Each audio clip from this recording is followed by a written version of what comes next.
share. Plenty husband is too much. If you marry taxi driver, I don't care. If you marry taxi driver, I don't care. If you marry taxi driver, I don't care. If you marry taxi driver, I don't care.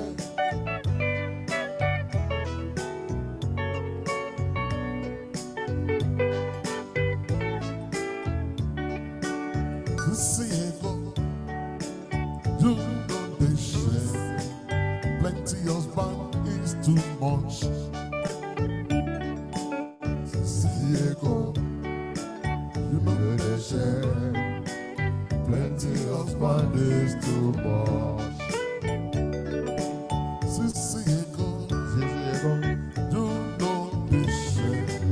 Plenty husband is too much. Diego, you know they share. Plenty husband is too much. If you marry taxi driver, I don't care. If you marry taxi driver, I don't care. If you marry taxi driver, I don't care.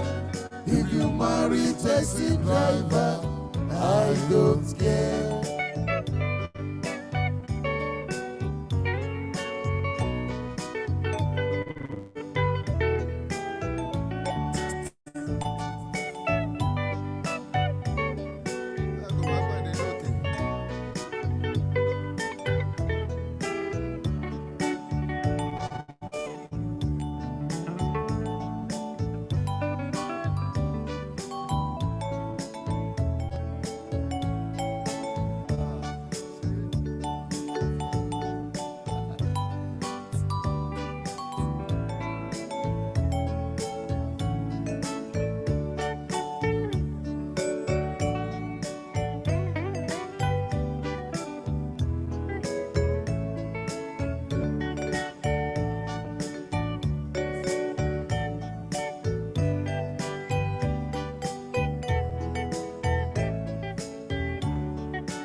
lókìgbé owó.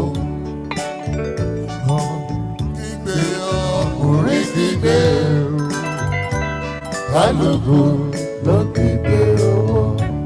Ẹ máa ṣe lọ, ẹ máa ṣe bọ̀, gbogbo bẹ́ẹ̀ ti ṣe ló wà lọ́wọ́ wa. Ẹ máa ṣe lọ, ẹ máa ṣe bọ̀, gbogbo bẹ́ẹ̀ ti ṣe ló wà lọ́wọ́ wa. Ọ̀pẹ̀lẹ́gẹ́ ló lólùfẹ́, ọ̀pẹ̀lẹ́gẹ́ ló lólùfẹ́, ọ̀pẹ̀lẹ́gẹ́ ṣubú láwo, àwo fọ́, ó ṣubú lódò, lódò fàyà. Ọ̀pẹ̀lẹ́gẹ́ ṣubú láwo, àwo fọ́, ó ṣubú lódò, lódò fàyà.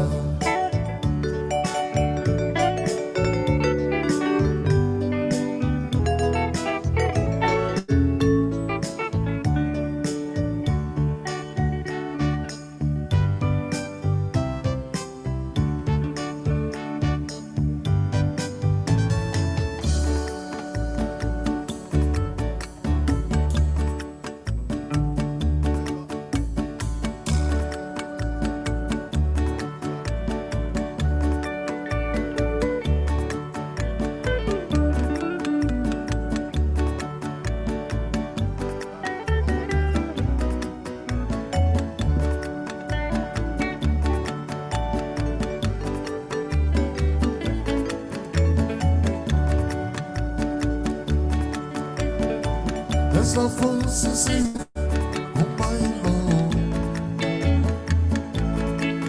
Motiza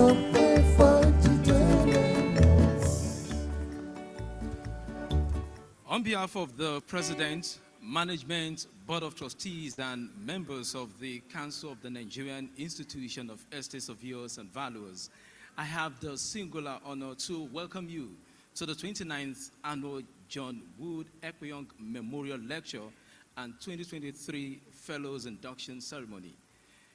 It is in memory of the first surveyor we have in the country. My name is Michael Olaleye, and to anchor today's event with me is ESV Dr. Mrs. Ekpenyong Mende.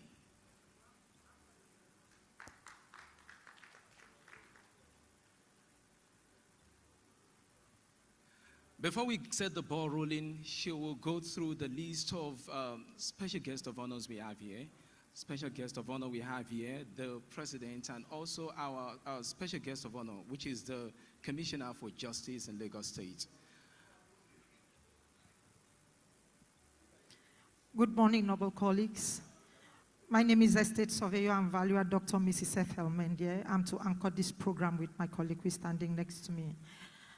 At this time, we want to recognize all the past presidents here present, starting from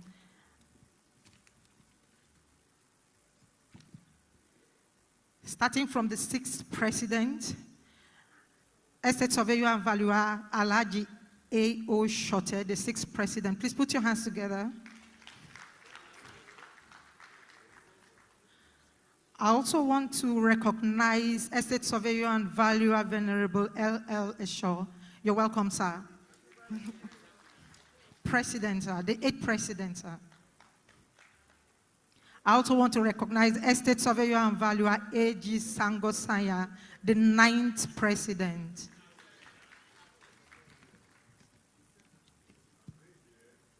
No, they sent apology. Sorry, sir. I also want to recognize at this time Estate Surveyor and Valuer O.J.A. Idudu, the 11th president of the Nigerian Institution of Estate Surveyors and Valuers. You're welcome, sir. I also want to recognize Estate Surveyor and Valuer N.O. Umezurike, the 15th president of the Nigerian Institution of Estate Surveyors and Valuers. At this time, I also want to recognize Estate Surveyor and Valuer High Chief Geshenshaw, MFR, Chairman Esvabon. You're welcome, sir. I also want to recognize Estate Surveyor and Valuer Asiwaji Dosu Fatokun, the 17th president. You're welcome, sir. I also want to recognize Estate Surveyor and Valuer Chief Emeka Onora Ochendu 1 and the Chairman of Board of Trustees of the Nigerian Institution of Estate Surveyors and Valuers. Please, fellows, can you put your hands together for the Board of Trustees Chairman?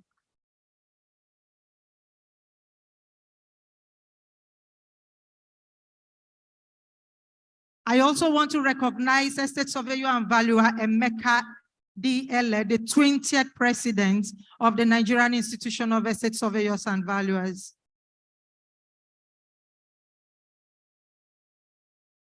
I also want to recognize Estate Surveyor and Valuer Olorogun James Omeru, the 20th President of the Nigerian Institution of Estate Surveyors and Valuers, and the Chairman in session. You're welcome, sir. At this point, I want to also recognize Estate Surveyor and Valuers, Sir Roland Abonta, the 23rd President.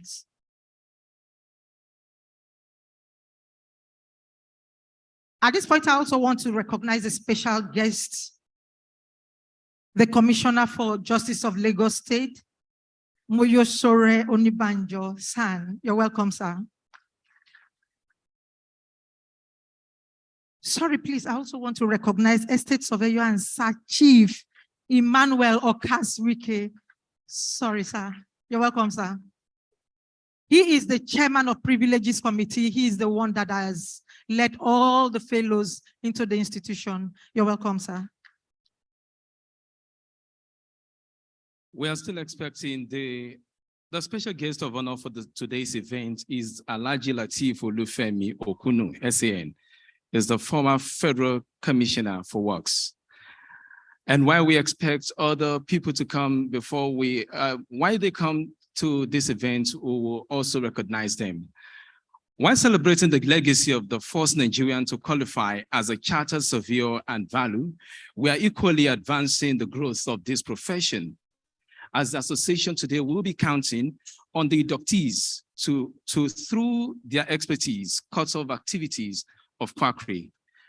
And the next thing on our agenda now is the national anthem. Sorry, please, for the breaching protocol. I also want to recognize the Chairman of Board of Fellows, Estate Surveyor and Valuer, Ire Okoli, please. You're welcome, sir. I also want to recognize all the members of the management committee and all the council members here present. You're all welcome.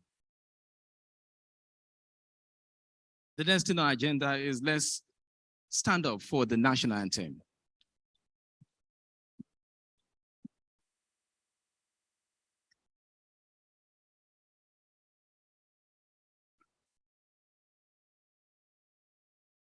We'll recite that together.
Please, can we take our seats?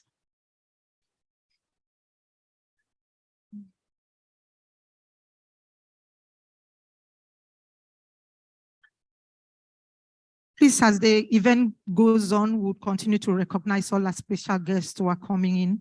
At this point, I also want to recognize the presence of Alhaji Shehu Badamoj, FCA, representing the President of Institute of Chartered Accountants of Nigeria, ICANN, Malam Tijani Musa, please. You're welcome, sir.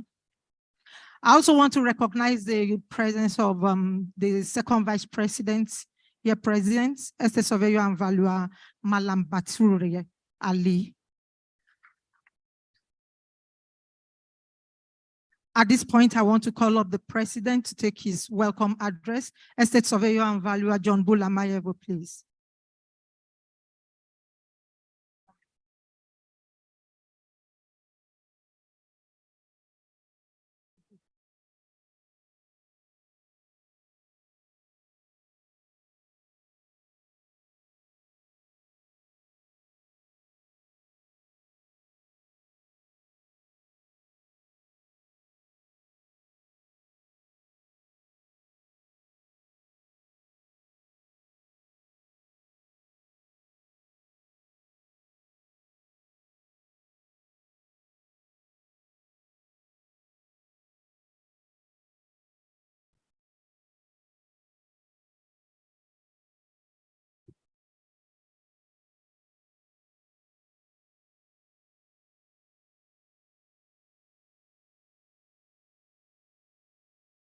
Good morning, my noble colleagues and all the special guests here present.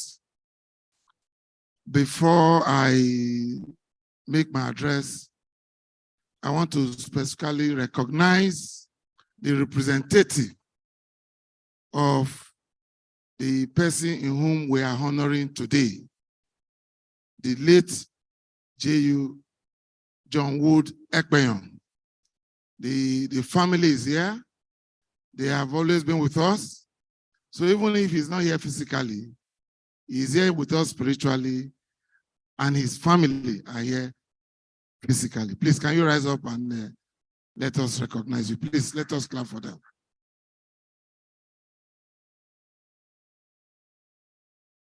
Please permit me to stand on already established protocol. It is my utmost pleasure to welcome you most cordially to the 29th edition of J.U. Ekpenyong Memorial Lecture and the 2023 induction of fellows of the Nigerian Institution of Estate Surveyors and Valuers.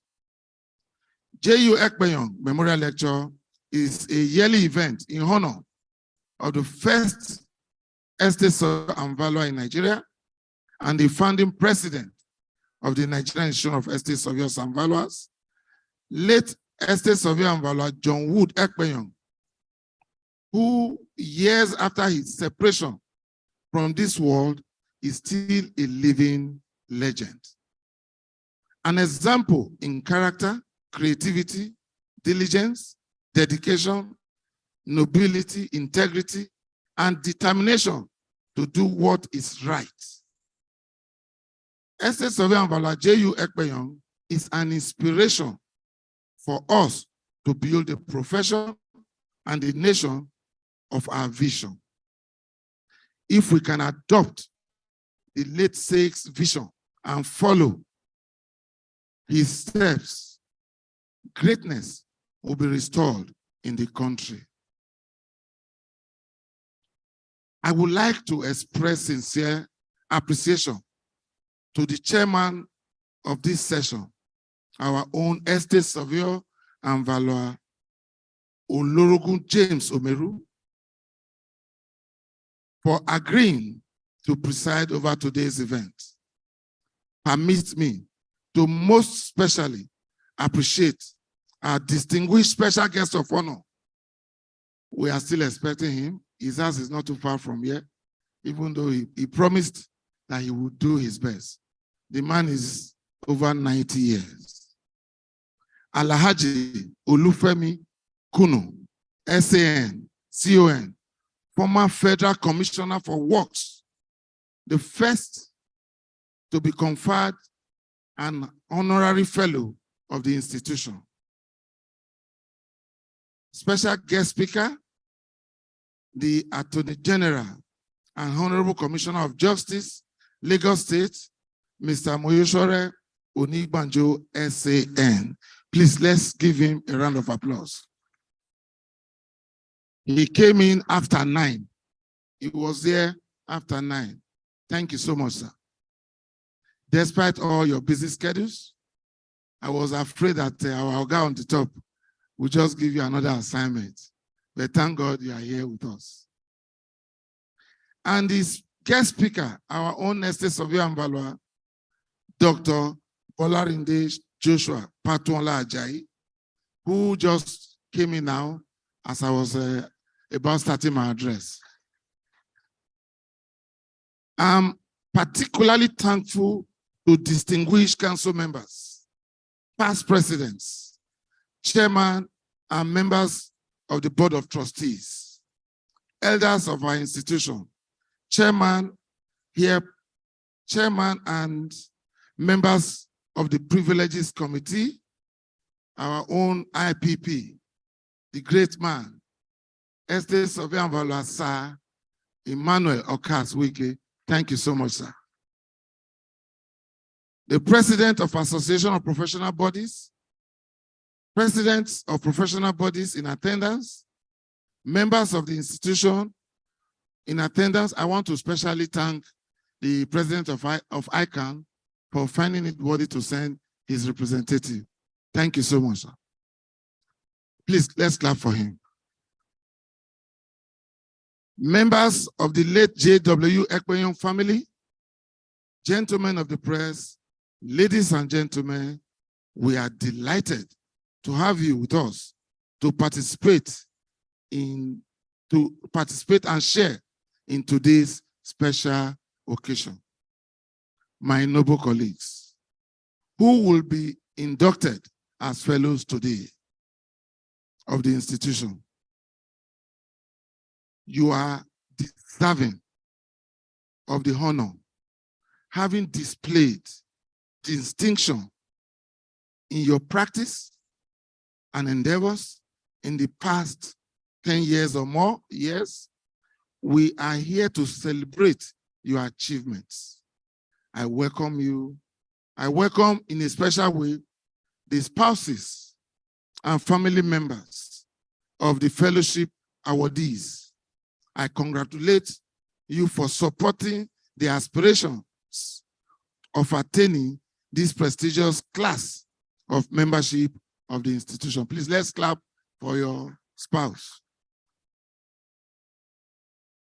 Since inception 29 years ago, J.W. Ekpenyong Memorial Lecture has been serving as a robust and intellectual platform to address issues, challenges, and prospects of the real estate industry, with workable recommendations to the government, private sector, and stakeholders within and outside the country, taking into consideration the crucial roles of real estate in national economic development.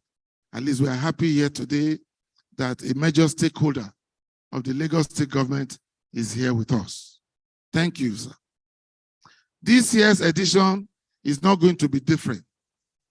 That many of you have willingly traveled long distances to be here serves as a reminder to us all just how important today's event is. Thank you all for coming. As I stand on this podium, the thought that we are gathered to mark the 29th J.W. Ekpenyong Memorial Lecture makes me wonder how quickly time flies.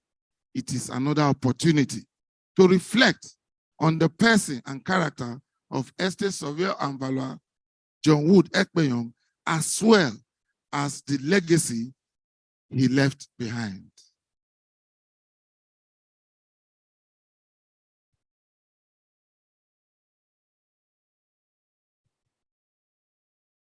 John Wood Ekpenyong Memorial Lecture is an epoch-making event in appreciation of the groundbreaking and pioneering role of the symbol of this great institution. Estate Surveyor and Valuer John Wood Ekpenyong, the first president of the institution, was a diligent pace setter who, alongside some of his peers like late Estate Surveyor and Valuer Hope Arima, late Estate Surveyor and Valuer Josiah Oluwatedumu, Estate Surveyor and Valuer Sir Fortune Ibe, Estate Surveyor and Valuer Adetola Olanikpekun Shote, who is still with us today, Estate Surveyor and Valuer Venerable L.L. and other founding fathers, as we can see here. L.L. is here with us. Please let us appreciate him. Our 8th president, Venerable L.L. and all other past presidents here present, the likes of O.J. Idudu. Baba, thank you so much. The likes of Omezurike, you are all here. Thank you so much. And other foundation members began the pioneering task of putting up the structure that has made estate surveying and valuation profession prominent and recognized in Nigeria and beyond. Alhaji Olufemi Kunu, SAN, who is our special guest today, a former federal commissioner, SAN and CON, a former federal commissioner for works, and estate surveyor and valuer Deacon Dr. Olalekan Adeola Dosumu, are the two highly respected and eminent personalities we are obliged to be eternally grateful to for their roles in drafting and facilitating the passage of the law of the estate surveyors and valuers in Nigeria, which gave a legal backing to the profession. We will always remember with appreciation their roles and contributions to the formation of the institution. Our leaders then were magnanimous enough to promptly confer on Alhaji Okunu, an honorary fellow of the institution, in appreciation of his role. He is the first person to be so honored. Please clap for him. Join me to celebrate the first honorary fellow of the institution, Alhaji Olufemi Okunu, SAN, CON, and former federal commissioner for works, via a standing ovation. Please, even if he's not here, he deserves it. Please let us appreciate him. Please, you can have your seat. When I met him between Christmas and New Year to tell him of this event, he was so elated. And he passed a comment. I thought you people have, that I thought he is no more in touch with us again. That my coming, that he's so happy. And he started telling me through the memory lane, this man was a federal commissioner during the same period, people like late Anthony Inauro. They were then federal commissioners, now we call ministers. So I just hope, because he's very, very strong, though his house is not far from here, but he's still, Benga, I hope you have done your duty. Otherwise, you will not be inducted today.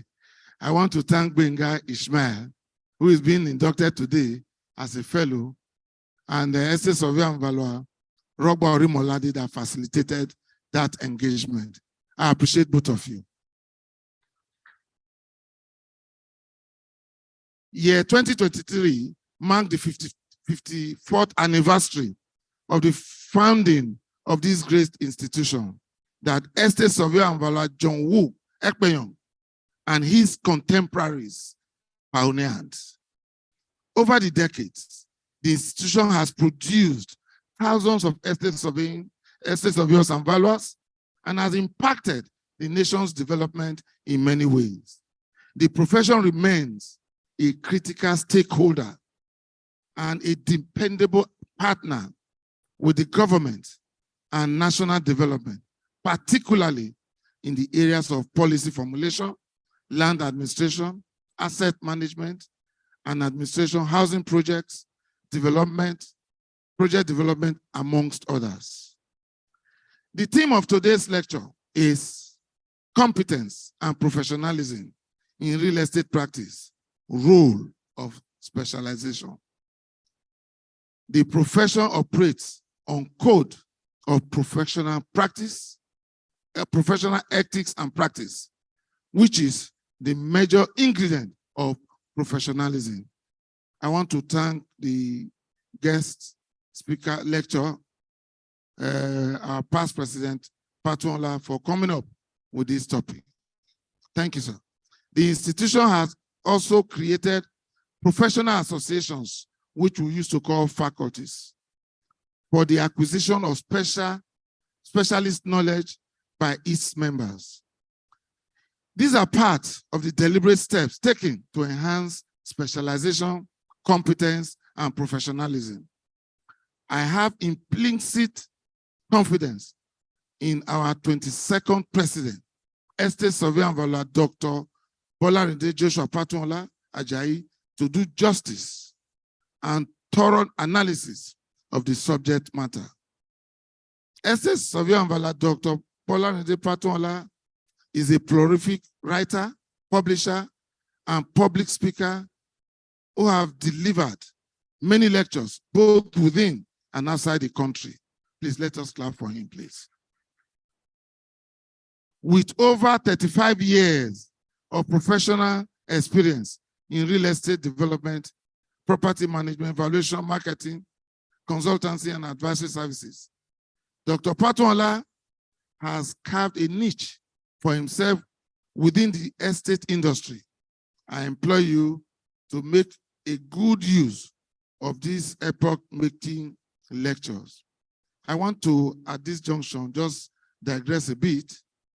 Estate Surveyor and Valuer Patuola's wife is one of the remarkable leaders we also have in this profession. I'm sure our commissioner will know that he's one of your permanent secretary in the state, Lagos State. Even though if he's not here, he was former treasurer, so let us also appreciate her. Dr. Patuola, thank you so much, sir.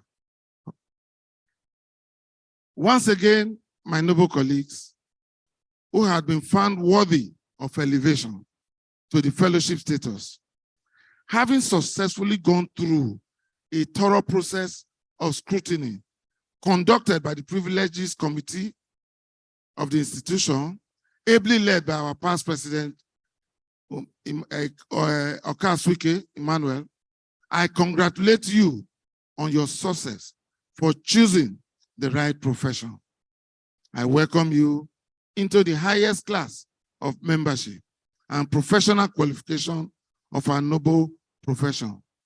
I acknowledge your determination and hard work over the past 10 years or more, even as I rejoice and join to savor the aroma of a good success.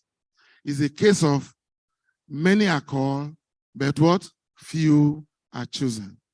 I'm sure the numbers that came to screening under our IPP they were more than this, far more than this. And we know him, he's a no-nonsense man. And he has to do things diligently. And he has produced the few we are seeing here today. Once again, my IPP, I want to thank you. And I know that in that committee, you also have the chairman of Board of Fellows. These are men of timber and caliber with high integrity. Dr. Eri Okule, we appreciate you, sir. Please clap for him now.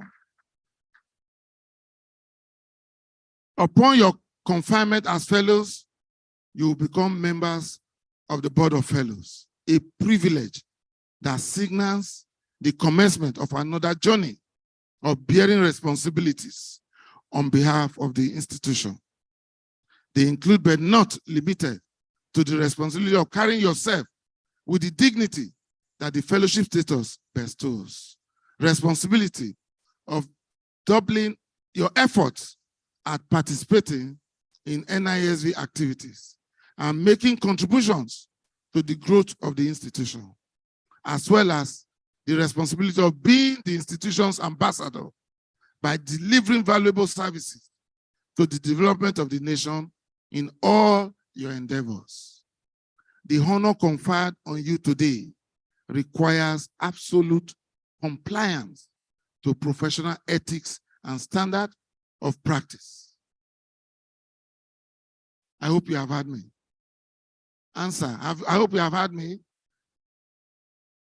Total commitment to the aims and objectives of the institution. Importantly, you must realize that you have also acquired the responsibility of being role models to young estate surveyors and valuers, and to those who need inspiration to join the profession. It is expected of you to continue to show quality leadership to other members of the profession, especially the young ones or the younger ones, and espouse the practice for the benefit of mankind. The hallmarks of true professionalism are special knowledge, competence, ethics, and integrity. The absence of these attributes have been the cause of many disasters in Nigeria. I charge you then to remain committed to continuous acquisition of knowledge and to exhibit at all times the qualities of good conduct, integrity, nobility, honesty, and devotion. Nigeria needs honest estate surveyors and valuers, rendering honest consultancy, and other professional real estate services.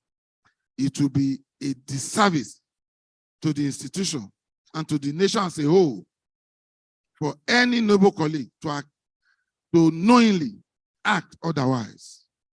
Do not rest on your oars. The world is young. The world is yours to take. Go for it. Reach out. Reach for the peak and be whatever you want to be. Remember why you cannot direct the wind. You can adjust the sail to get to the destination. I urge you to ponder and meditate on this thought-provoking and insightful statement by Madeline Hunter, the accomplished American author of several novels. And she said, if you want to feel secure, do what you already know how to do. If you want to feel secure, do what you already know how to do. If you want to be a true professional and continue to grow, go to the cutting edge of your competency, which means a temporary loss of security. So whenever you don't quite know what you are doing, know you are growing. Constantly and relentlessly improve on your skills and capacity. Be a vessel of value creation. Noble colleagues, I pray the Almighty God will endow you with the wisdom and grace to continue to impact positively on the profession and promote national development. I once again welcome everyone to this memorial lecture and induction ceremony. I want to appreciate all my past presidents here present, all our elders. I appreciate you also. And I want to also thank our special guests for taking time to come here today. Thank you very much. Long live NISV. Long live Lagos State, because our attorney is here. And long live the Federal Republic of Nigeria. Thank you, and God bless you.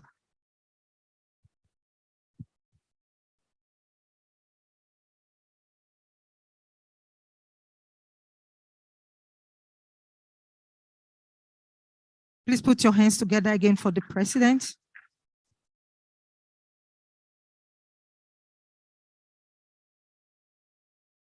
Thank you, Mr. President, for the remarkable speech. And like you rightly stated, it is a celebration of success in which knowledge, ethics, and integrity are hallmarks which distinguish the inductees from others, and that's why they are here today to be inducted. Put your hands again together. Put your hands for all the inductees, please. On this note, I would like to call on the chairman of this occasion, Estate Surveyor and Valuer Olorogun James Someru, the 21st president, to take his opening remark, please.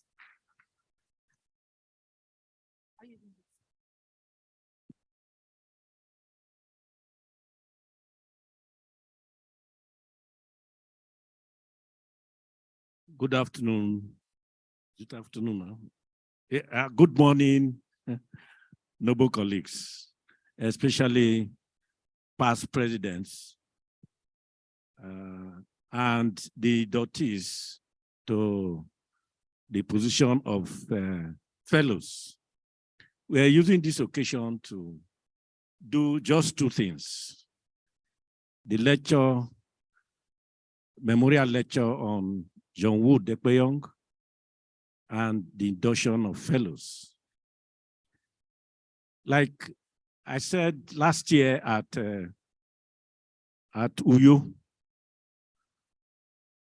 the issue of memorial has to do with something pleasant, something very good. You cannot be talking about memorial if there was no good turn. John Wood Ekpenyong and his colleagues that came then, the first colleagues that came from overseas to form this institution, we agreed that they did very well.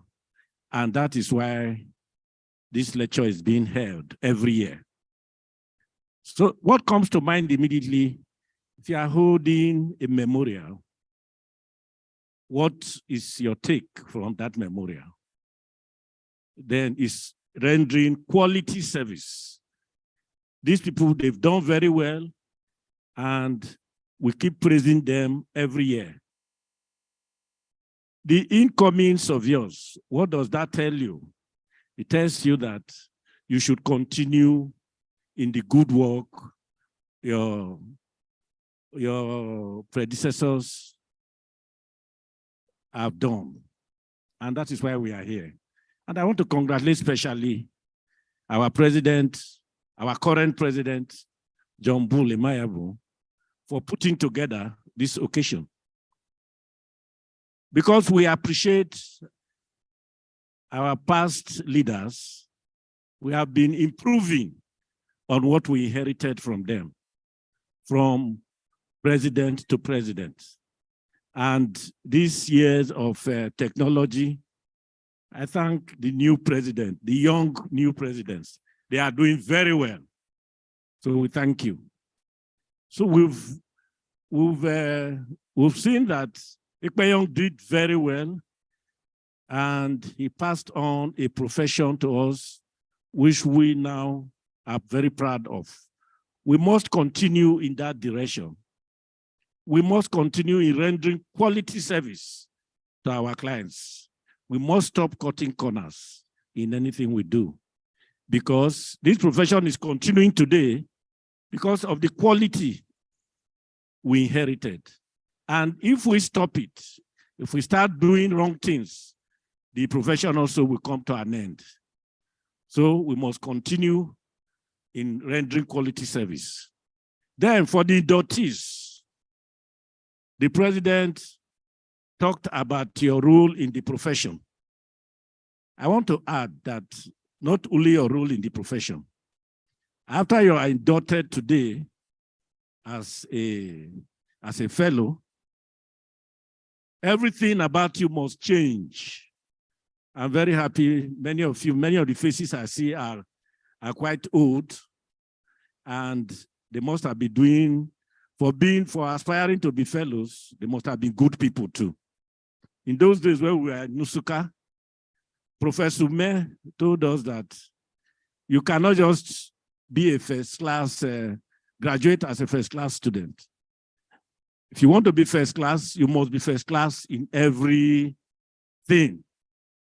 So after your induction today, your private life will be affected. The way you relate in your home. In fact, when you leave here and get to your home, your husband and your wife must know that something has happened to you in how you are going to conduct yourself. Your friends, in your social life, your friends must know that something has changed in your life, that you are now a fellow of the Nigerian Institution of Estates, Surveyors and Valuers. And the way you now interact with people, the way you do your things must be distinct and different from the way you used to do it after today. If we begin to get bad record after today, it means that we are going to withdraw our fellowship from you. That is what, then in the institution, the president has outlined it. You must be a very good example to the junior ones.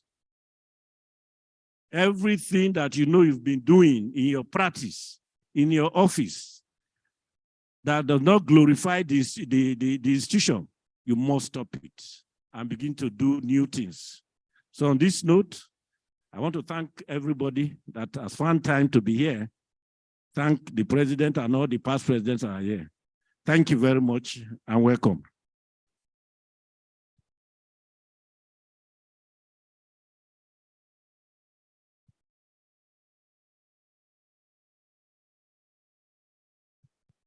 Please put your hands together for the 21st president. At this point, I also want to recognize some special persons who also came in. I want to recognize some management committee members, Estate Surveyor and Value Among Ahiwe, the Honorary National Secretary, please. Estate Surveyor and Valuer Omotola Ahamio J, please. You're welcome, ma. Estate Surveyor and Valuer Professor Kemiki. You're welcome, sir. Estate Surveyor and Valuer Professor Austin Otegbulu. You're welcome, sir. And other council members that I've seen here, Estate Surveyor and Valuer Issa Jato. You're welcome, sir. God bless you. The immediate past MD of Polaris Bank, Mr. Timothy Oguntayo, is equally here. We also have Mr. Felix Azubike, is representing Ambassador Shuaibu Adamu, who is the CEO of Financial Reporting Council. A round of applause for him, please.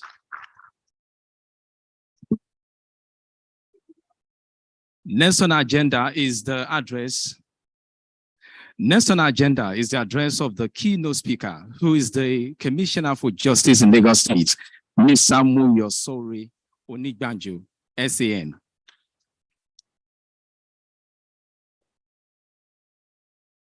I must commend your effort in ensuring that justice is fairly and quickly served. You can take the podium, sir. While he takes the podium, I quickly want to take you through the profile of Mr. Muyosori Onigbanjo, SAN. Mr. Muyosori Jubril Onigbanjo, born 24th September 1964, is a Nigerian lawyer and a senior advocate of Nigeria. He is the 16th Attorney General and Commissioner for Justice of Lagos State. Mr. Muyosori Jubril Onigbanjo was born to a middle-class family on the 24th September 1964 in Surulere, Lagos. He attended Sunnyfield Primary School. He gained admission and studied law at the University of Ilorin in 1984, but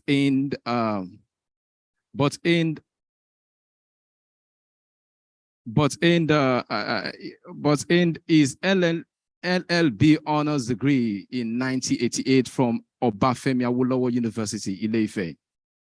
After the faculty was cancelled at University of Ilorin in 1986 by the National Universities Commission, he then went to Harvard Law School for 2 executive courses on negotiation and leadership, and thereafter difficult conversation booth in 2017.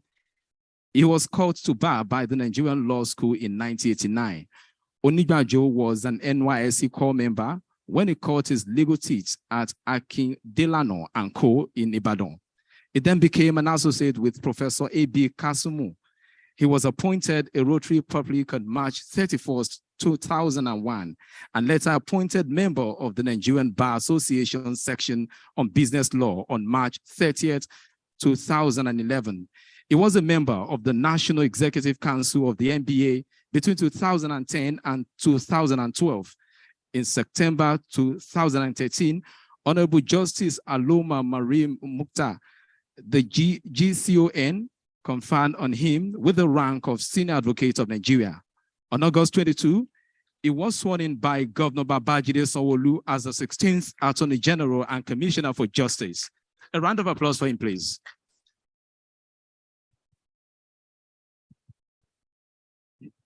Thank you. Thank you very much. It is always tempting to rest on existing protocols, but wherever you go, it is a mark of honor to give honor to whom it is due. And therefore, I must thank warmly this very foremost institute in our country for inviting me and giving me this this opportunity to share the little I know about law with you. And I acknowledge the president of the institute who has been, who has been relentless in pursuing me that I must attend today's event. And through him, I, of course, also warmly appreciate all the past presidents who are gathered here this morning in large numbers, and also the inductees, ladies and gentlemen. I also cannot but acknowledge the presence of the family of the very esteemed J.W. Ekpenyong. I can tell you that there is nothing better than to have a great forebearer like your dad. You can see that even after he passed in 1974, I believe, you can still see the good works he has done living after him. And I believe that there is no greater honor that one can be giving than this kind of memorial lecture. So today, I will speak briefly about an issue that has brought the institution in collision with the state government. And I'm sure many of you know what I'm talking about. Las Rera, yes. Las Rera. So, you know, the institution indeed went to court to challenge the powers of the state government to pass this law. The matter is still pending in court, quite clearly, but you know, the kind of law I practice is one that prefers solution. So when I was invited to, so to speak, come to the lion's den and come and defend what the state government did in passing this law, well, I see it as a good opportunity for us to rub minds, and I wave the olive branch to each and every one of you that really the objectives of your institution and the state government is the same, which is essentially to have an industry where there is fidelity, where there is honesty, where there is equity, where there is fair play, and where we both, the institution and government, protect the citizens from scammers, from fraudsters, and what have you. So even though we are in court, in Yoruba folklore, it says when you go to court with somebody, you never become friends again. But you know, some of these folklore and adages, time has overtaken them. Now, if you're a lawyer and you can imagine 33 years of practice, if I keep enemy with everybody I've taken to court, then I'll be an endangered species. So I come here waving the olive branch. This is a matter, if we sit down, that we can look at and resolve. I don't see any difficult issue there. What we want to do in this law is to capture and regulate transactions. We do not pretend that we have the power to regulate estate surveyors and valuers for 1 minute. That power by law resides with the institution. And so the law is essentially designed to know, firstly, for one thing, let us know everybody practicing or doing business in this space. That's what the law tries to do. Let's capture every transaction so that there is a database, or there is, so for example, imagine I live in one far-flung area of the world and I want to dabble into real estate in Nigeria. There must be something I can go to, a database I can go to, which will give me the information I need to do business. And so if I do not see your name in that database, I can be wary and say, well, I'm not going to do this transaction because you are not visible to me. So essentially, that's the essence of the law. But I've digressed enough. Let me quickly read my speech and allow the inductees to have their day. When I received the invitation to be present and speak at this event, I recognized it as an opportunity to not only showcase the efforts of the Lagos State government in uplifting the standards of estate surveying and valuing in Lagos, but to also express my profound admiration for the vital work your institution is doing to promote and maintain a high standard of professional conduct and practice in the landed profession in Nigeria.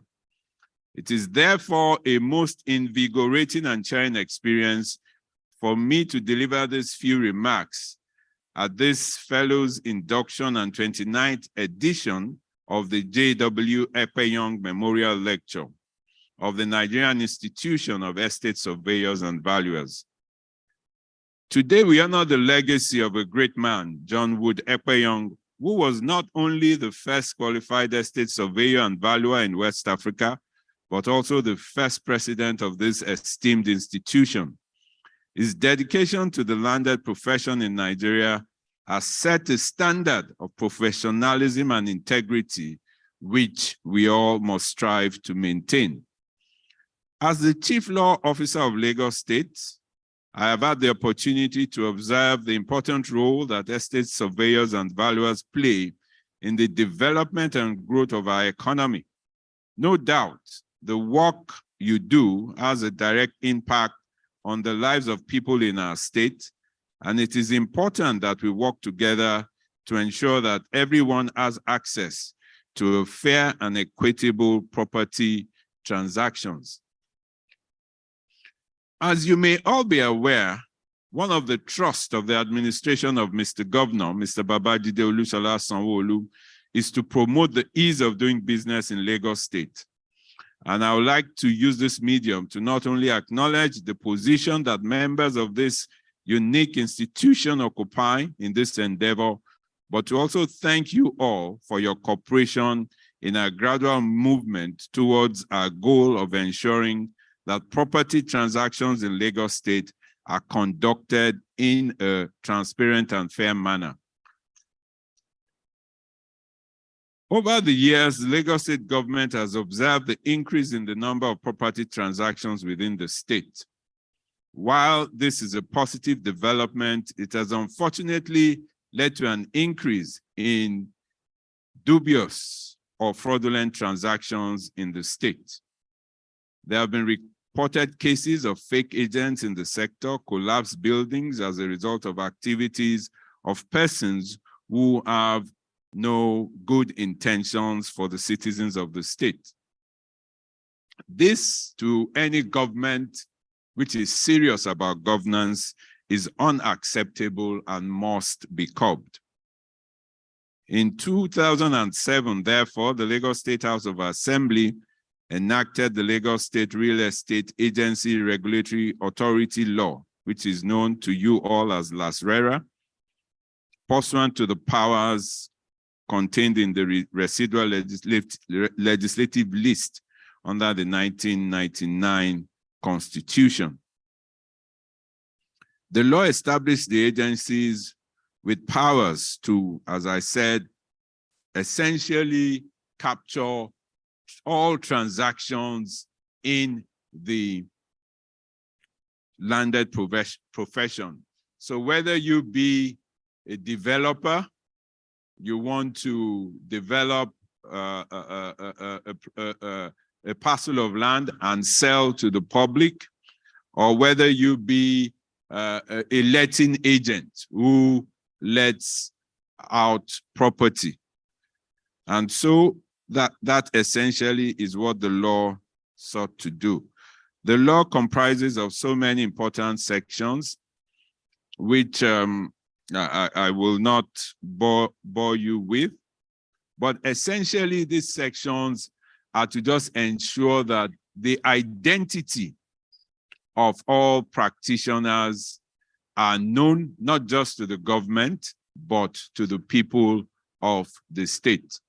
The law does not determine who can practice or who cannot practice as an estate surveyor or valuer. That is clear. The law also does not say how the practice of your profession is to be conducted. The state government is interested in just capturing the data for transparency purposes, for accountability purposes, and for good governance. The institution, as I said earlier, maybe misunderstood our intentions and has taken us to court. But, you know, we do not in any way feel aggrieved or vexed because of the court case, because that is essentially the rule for which the law courts are there. When there is a misunderstanding and when parties sit down and cannot reach a settlement, the best mechanism to resolve that dispute is to go to court, for the court to then interpret the rules of all the parties. So it's not a problem that we have been taken to court. We get taken to court every day. Sometimes we get it wrong, sometimes we get it right, but the courts would arbitrate between the two parties. But the important thing to tell you, sir, distinguished estate surveyors and valuers, is that the opportunity is there for your institution and the state government to sit down together on a table to judge on this issue and to come to a compromise. The outcome of that compromise will be made terms of settlement in the court case and can even lead to the amendment of the law.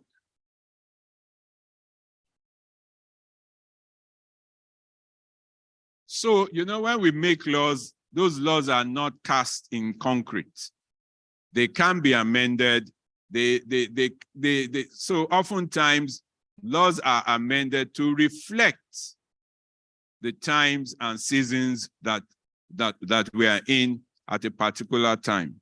So that essentially is that about the law and what LASRERA is supposed to do. So I urge Mr. President of the institution to please let us engage. Lasrera, the Attorney General, your counsel in the matter, and we sit down and we look at it, and we come out with an amicable resolution of this dispute.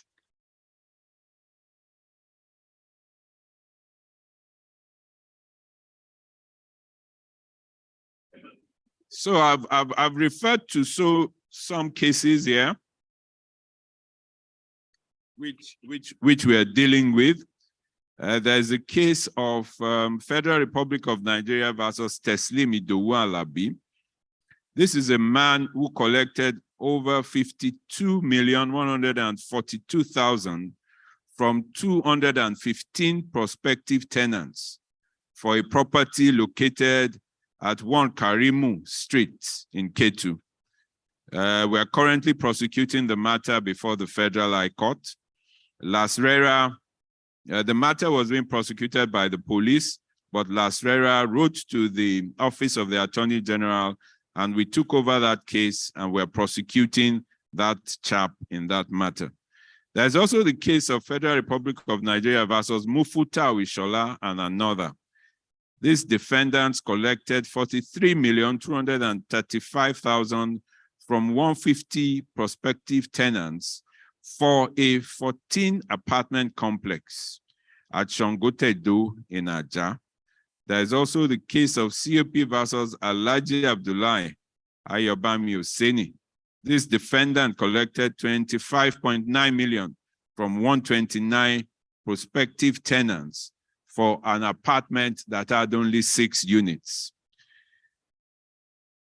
There's also the case of another Attorney General Lagos State versus Olatunji Joseph, which is currently before Justice Nicole Clay of the High Court of Lagos.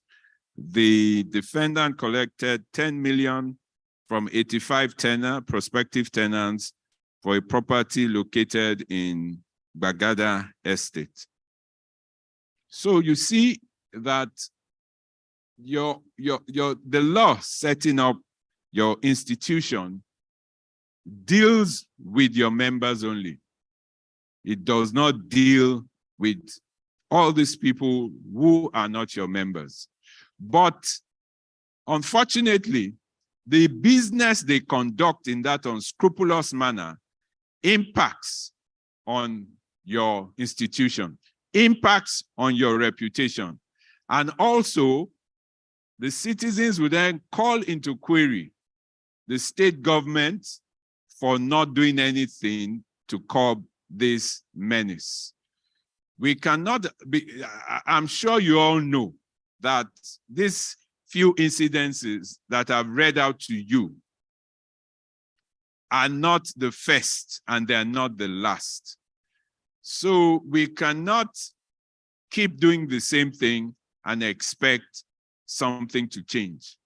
And so it is for this kind of reasons that Lasrera came up to address these issues, because government must do something. And government cannot subjugate its powers to your institution. No citizen is going to accept that from you. For if somebody complains, oh, I was defrauded by a developer, I was defrauded by an agent, and then for government to say, oh, go and meet the Nigerian Institution of Estate Surveyors and Valuers. We can't do that. And so please understand also where government is coming from. So there must be a sort of marriage between the state government and your institution. Lagos is the commercial capital of Nigeria, indeed West Africa. So all the big ticket real estate transactions are being conducted in Lagos. And as such, that is why we need to have this meeting of minds to discuss issues which affect us together.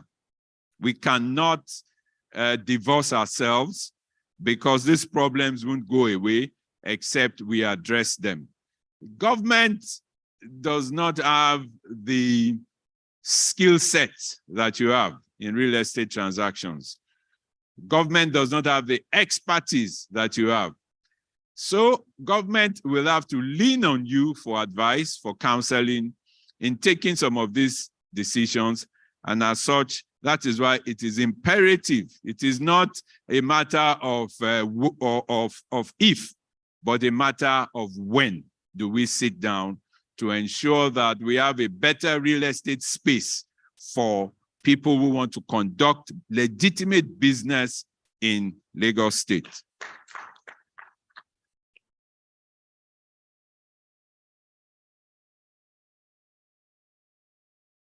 So the inductees of today, as I listened to the speeches by the president and the chairman of today's session, one thing came to mind, and that was my own induction as a senior advocate of Nigeria. We have many similarities. The rank of senior advocate of Nigeria is the most prestigious rank any lawyer can wear. Just as the rank of a fellow of this great institution is also the most prestigious rank you can wear in your profession. So when we take this rank, they charge us that now that you have been inducted as a senior advocate of Nigeria, you have become one of the leaders of the profession. You have become a beacon of light in the profession. You must be somebody who must be above board like Caesar's wife. You must not do anything that will taint your profession, that will damage the reputation of your profession.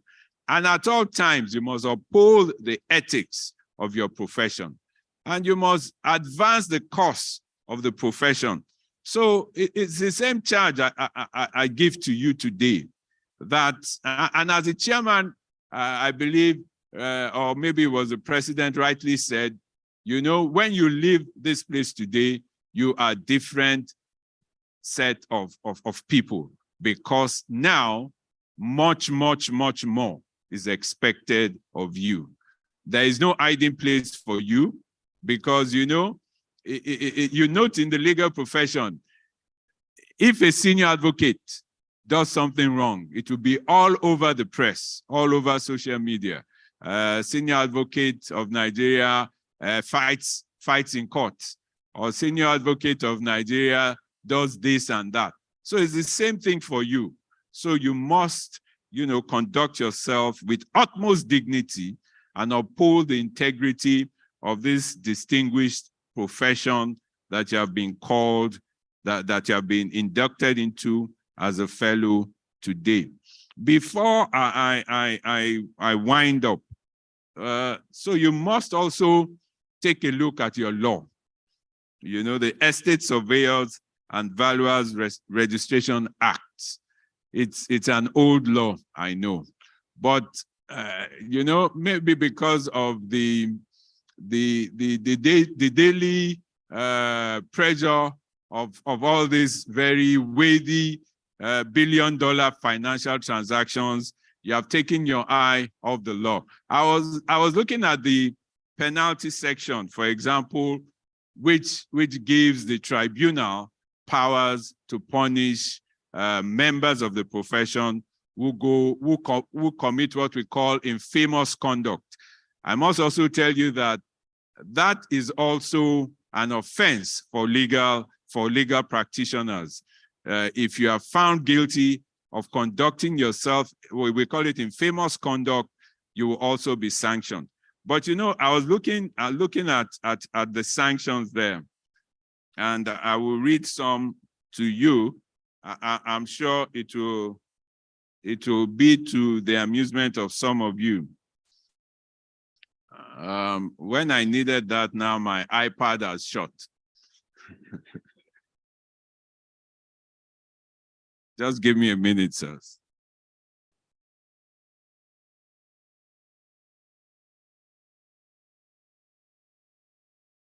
So it's I'm referring to section 16(4) of that law.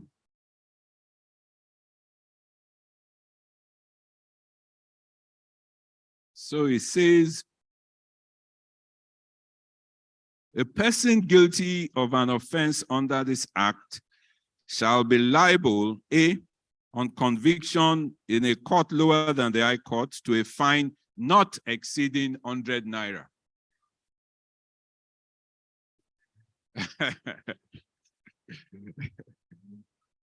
And where the offense is a continuing one, to a further fine not exceeding 20 naira for every day that the offense continues. So you see that it is high time you engage your mind to amend your law, because the penalties have become spent. Because if you are fining me 100 naira and 20 naira a day, I might as well continue to commit the offense. So please set in motion the provisions to amend your law and bring it up to date in line with the realities of the present day. There's also something when we talk about discipline, which also plagues the legal profession. I am yet to come across any report in the newspapers in recent times or in social media in which your disciplinary proceedings regarding your members has been published. And that's very important. When people err and you punish them, if you keep it amongst yourself, then people who are not in your profession do not see that you are taking a strong view on disciplining yourself. So, for example, even though I live and work in Nigeria, many a time I come across reports from the UK where medical doctors who violate the ethics of the profession are immediately struck off or suspended. And you can imagine something that happens in one remote hospital in the UK, they put the report online and it travels all the way to my phone in Nigeria and I see it. The same thing for lawyers. In fact, we always say in our profession that most Nigerian lawyers would not survive practice in the UK. Because for any single infraction of the rules of professional conduct, you are struck off. And immediately that is done, a publication is made. So that members of the public will be aware that Mr. A cannot practice as a lawyer again. So I leave that charge with you. Because, you know, it's also something we face in our profession. If you do not self-regulate, then you are inviting other third parties to come and regulate you. And that will be a danger for you. So I leave you with that charge. I thank you once more for this opportunity. And God bless your institution. God bless the inductees. God bless all your revered presidents who have turned out in their large numbers to support this institution. Thank you very much.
Mr. President, noble colleagues, ladies and gentlemen, on this note, I want to call up the speaker of today's event, the 29th John Wood Ekpenyong Memorial Lecture, Estate Surveyor and Valuer, Dr. Bolarinde Joshua Patwonla Ajayi, the 22nd President, to come up for his profile, please.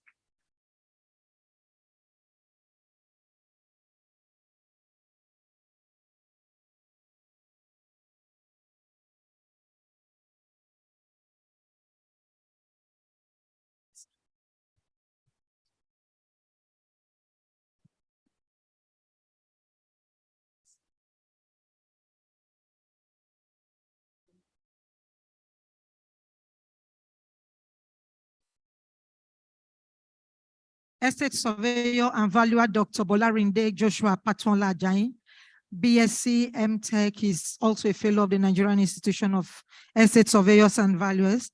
He is a fellow of the Royal Institute of Chartered Surveyors, UK.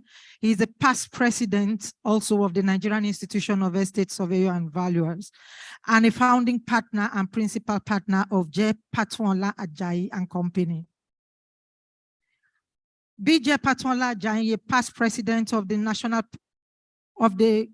past national president of the Nigerian Institution of Estate Surveyors and Valuers, is an erudite estate surveyor and valuer with over 38 years professional experience in real estate development, property management, valuation, marketing, consultancy, and other services he also provides, both within and outside the country. He graduated from the University of Ife, now Obafemi Awolowo University, in 1983, where he obtained the Bachelor of Science degree in Estate Management. He also obtained a master's degree in Project Management from the University of Lagos and another master's degree of Technology in Estate Management from the Federal University of Technology, Akure.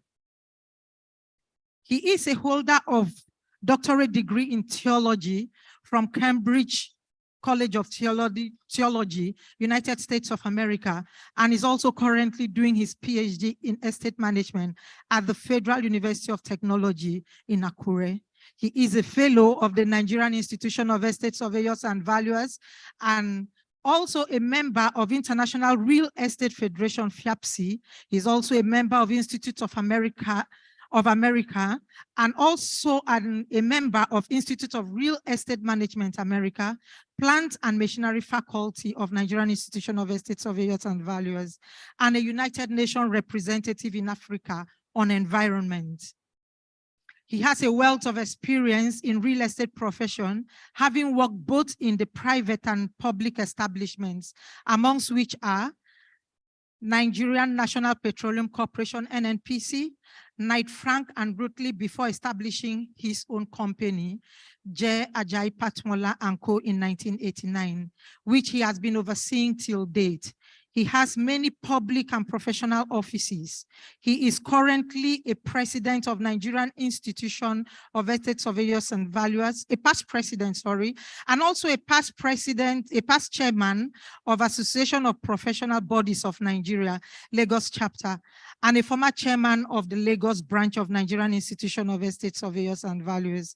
He has also participated in many federal and state government strategic planning policies, until date, a member of several committees at both the federal and state level.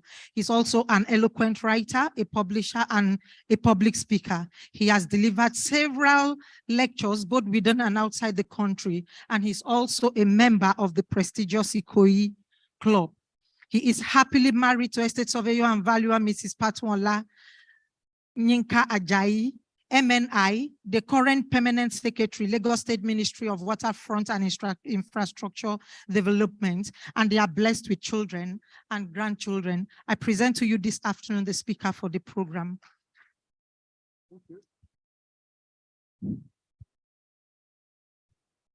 Thank you very much.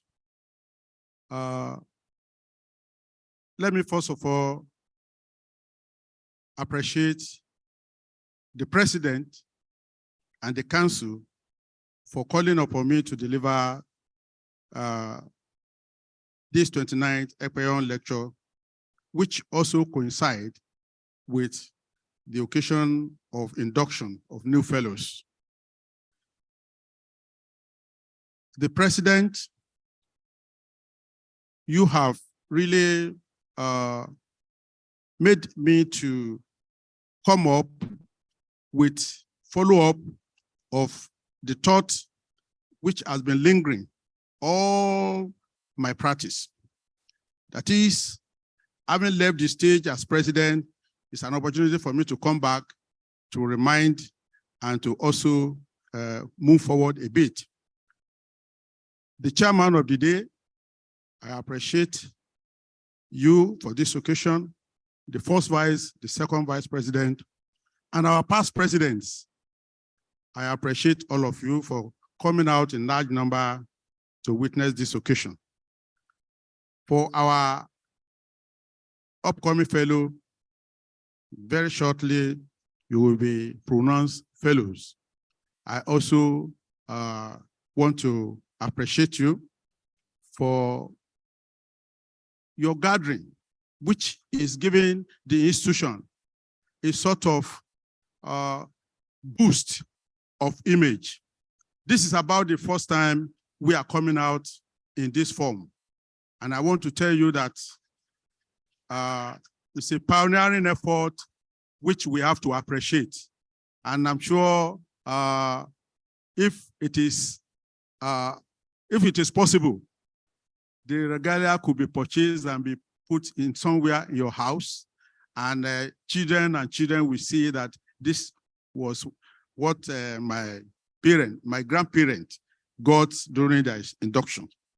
And my topic this morning is competence and professionalism in real estate practice, the role of specialization.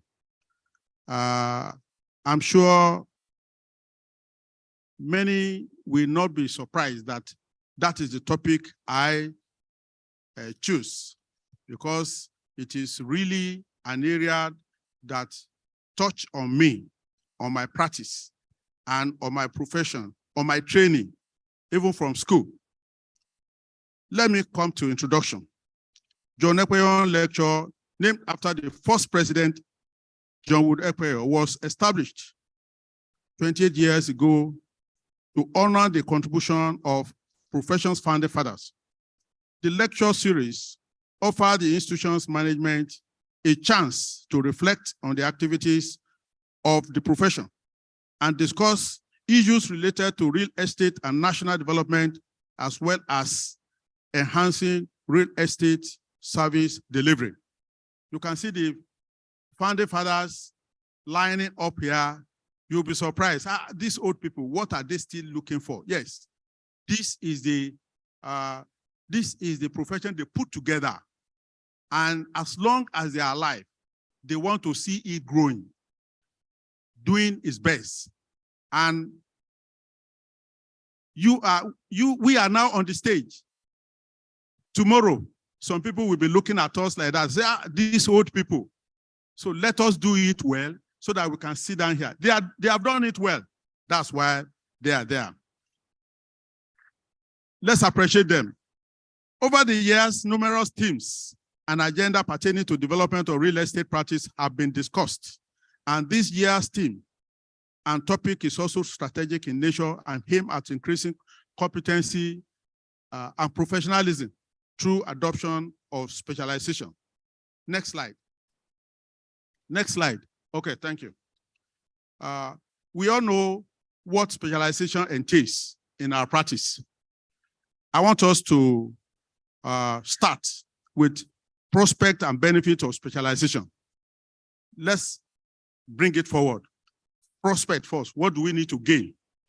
Noble colleagues, increase in competency, professionalism in real estate practice is very important. It is only then we can give the best to our clients. It fosters development of human capacity, because you will have more knowledge, you will have better idea, you will probe into new areas, you will probe into deeper area instead of the superficial knowledge which we have during our school training and even our practical knowledge when we in the discharge of our duty. It improves members' contribution to the profession and society at large.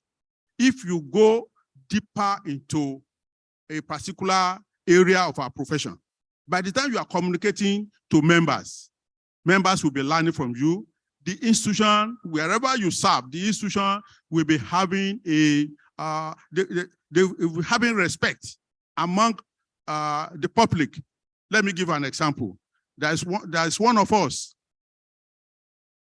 We finished together. Over a long time, I didn't see him. But meanwhile, it's because he was not in the circle of valuation, estate agency, property management. He specialized in arbitration. And it now came to me that he had this matter referred to him that he wants me to represent one of them as an estate surveyor. I said, what do you do? I've not heard from you. He said, the only thing he does is arbitration. And he works more with the legal practitioners. Whenever they have matters relating to real estate, they revert to him for consultancy. Up to now, that's the area where he is. And anytime he's discussing among other arbitrators, they said estate surveyors are very also vast in arbitration. So these are the way by which your contribution at your corner will rub on the institution and on our prestige. This is because this practice of specialization have been well adopted, in developed countries. Let me say America. In America, if you want to be a realtor, you want to be in an estate agency, that's the only thing you can do. You do your exam, you pass, and you practice it. If you want to be a property management, that's what you do. If you want to be in want to do facility management, that's what you do. You have to get your license, a special code of conduct, special practice manual, and that is what we have to aim at, even in our practice in Nigeria. That is what specialization can give to us as benefit. Let's look at the new order. This is very important. The new order, next. The new order in real estate practice and clientele in Nigeria. Next slide. In Nigeria today, estate surveyor and valuer are adaptedly dealing with different phenomena, different clients. When I started in the early 80s, almost all projects in Nigeria and in Lagos were being project managed by estate surveyors. You either see the signboard of Frank or signboard of Shote, Daudu and Co, or you see signboard of, those are the people managing projects. Today, there are so many project managers that have sprung up because education in parts of our profession has gone deeper, which we have to also develop ourselves. There are more knowledgeable and affluent clients. They've been to America, they've been to Dubai, they've been to Singapore, and when you are talking using your local knowledge to deal with them, they just look at you and say, so you have to go deeper into research, you have to go deeper into training about the area of your specialization so that you can talk with boldness, you can talk with authority. Clients who want good professional service delivery, among other things, more so, they are also more aware than ever growing demand. And there is ever growing demand for real estate practice and service delivery in a complex society and environment. Consequently, there is a need for Estate Surveyor and Valuer to respond with new ways and measures to satisfy and meet these new demands. Without doubt, can only be accomplished through the role of specialization in order to increase competency and professionalism. Let me just digress a bit. During the COVID, I was sitting down by, most of us were sitting down by television because we're indoor, but we saw one of us. She was busy organizing one particular center. She was in charge of everything, in charge of all the services, even the clinical services. She was in charge of the generator, the plant, the lighting, the plumbing, and even the equipments, sterilization, autoclaving. She's all over the place. And that center was given a special recognition by the state government at that time. But I didn't see many because we didn't know about it. But she knew about it, and she went deep into hospital facility management. This is what we are talking about. We have to really do something extra, to give something extra to our clients in Nigeria all over. Let's move to the next slide. You know, we have this last, from the last slide. You know it is a problem when what your client is expecting from you is higher than what you know. By the time you are speaking, you just look at, this one does not, no, it cannot meet my, he will go to the next person who can give him what he could have, even when that person is not an estate surveyor. So when you say, I'm a valuer, make sure you are really a valuer and you have gone deep into it. When you say, I am a real estate, when you say I'm a project manager, please be sure that you know what you really talk about. So it is also imperative to know that the profession's training and practice are far more being comprehensive as a result of inadequate knowledge, skill, and competencies of trainees in major areas of the practice. So for the profession to thrive, it is imperative that we trace our step and evaluate our procedures and adapt them to current social and global trend in real estate. The global trend is far, far beyond what we just see on the surface of it now. Next slide.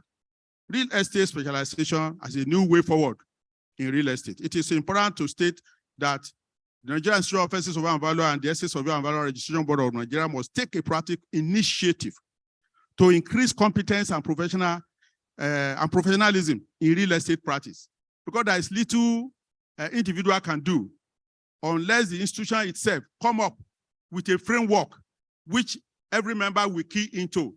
I mentioned now 2 cases, one in arbitration, one in hospital facility management. Yes, they have the knowledge. They are doing it, they are practicing it, they are making their money. But the institution has to come together to put their knowledge and other documents in place, which other people, other members who are interested in that can see and can use for their own training. And we now multiply that one person to probably 20, 30, and be able to serve the nation. It is also crucial to note that knowledge base of the industry is crucial in real estate profession. Capacity to respond to diverse and shifting client needs, market sophistication and growth, and cutting-edge technology. Technology has brought a lot of challenges, but all the same, it has given us a way forward. Go online, go on. You get so many information that can move you forward and make you ahead of others. Don't let me say ahead of your clients, but you can be ahead of others and then give the best to the clients. Let us look at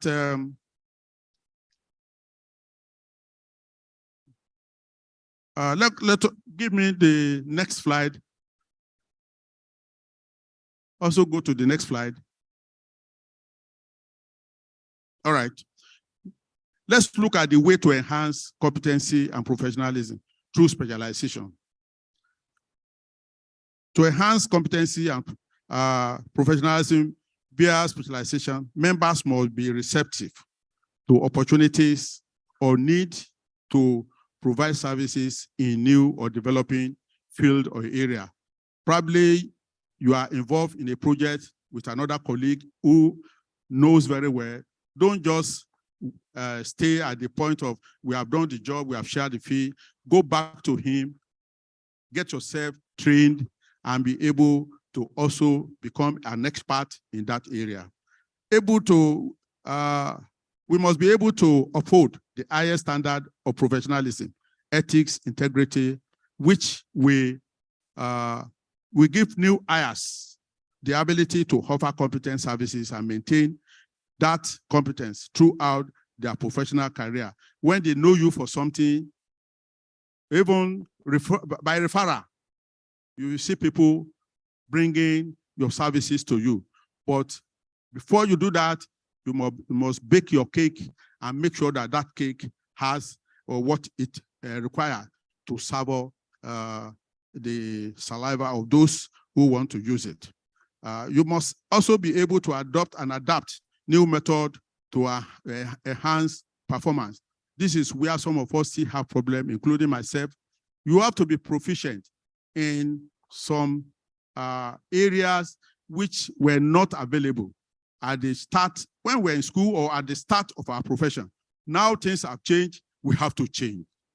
We have to change completely. There was a time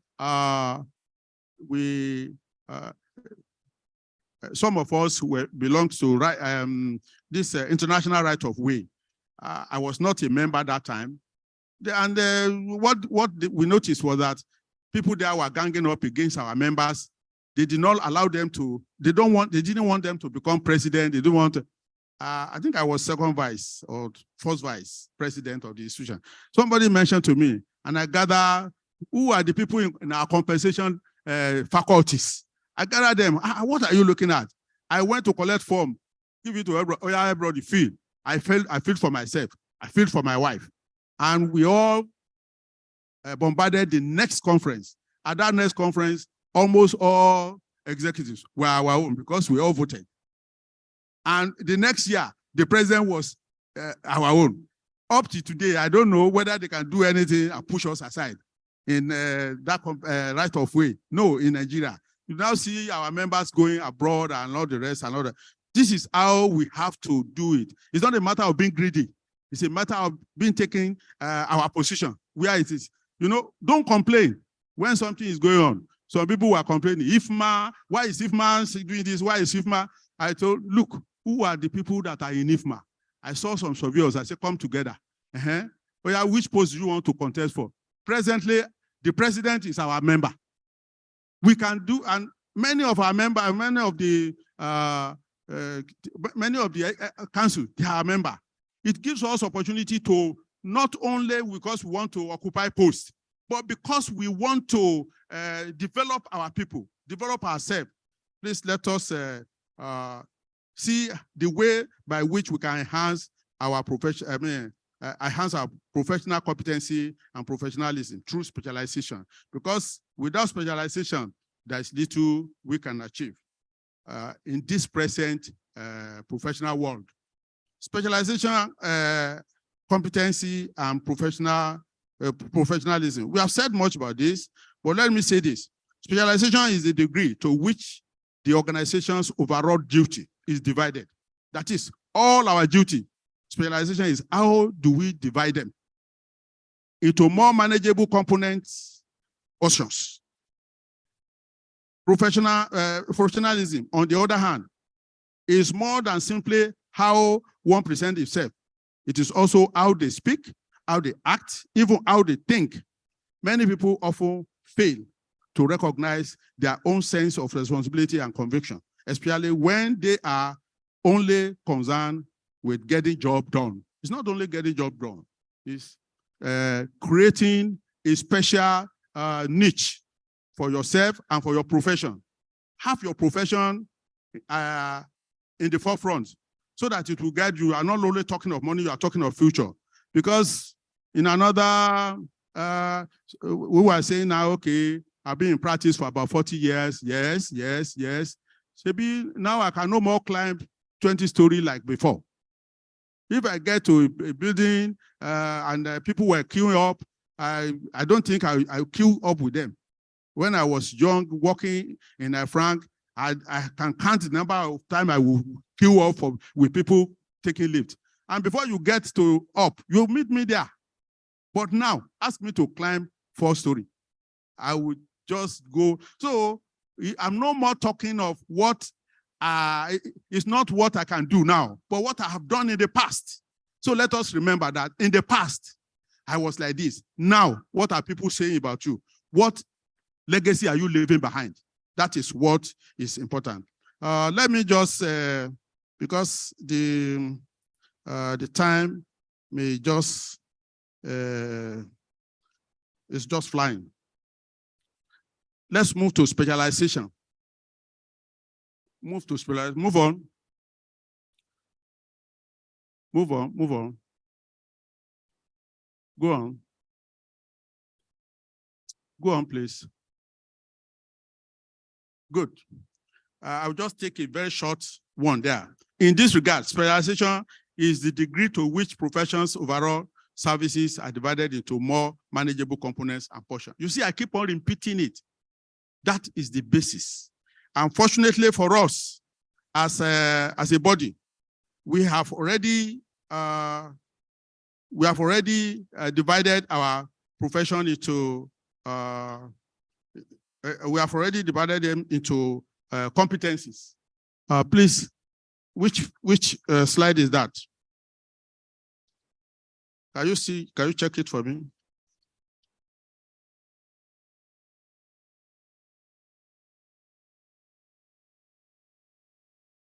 Is it there? We have presently 15 competency areas. And I want you to take note whether you belong to any of them. If you don't belong to any of them, please, there is need to check yourself. It is not good that you just say, I'm a general practitioner, master of, when you say you think you are master of all, I think it can be a lie. The first one on that list is Agricultural Property Management Profession Association. I think that's what we call it now. I'm not sure. But the first time I heard of it was when I was employed in Frank. The person in charge of Agric Property Management in Frank was a PhD holder. A PhD holder in Agric. And he has RICS managing that department. We're managing, I think, Agric farm for for Plateau State that time. So when you now said, presently, you manage Agric farm, what is your qualification? What are your pedigree? What knowledge do you have about the running of a poultry? You have to have knowledge. You are not the vet that will give him. You are not the person that will supply the feed. But you are the manager who knows that this one must be supplied, this one must be in place, this one must be in place, the environment must be like this, and the place is run. You sell the eggs or the chicken, and you give the owner remittance, less your fee. That was what was being done in Frank, and Frank was doing it. I don't know whether that department is still existing, but I want to tell you that anything you do, let us be sure that we do it very deeply. I will now go to just one step on specialization. In the specialization, there is need to look at how it is matured, how it is grown. You know, how do you develop specialization? It has initial stage. You can move forward to, go forward. Yes, no. Yeah, okay. It has initial stage, it has defined stage, and it has optimized stage. At the initial stage, specialization are unexpected, reactions, disorganized. So you say, what is he talking about?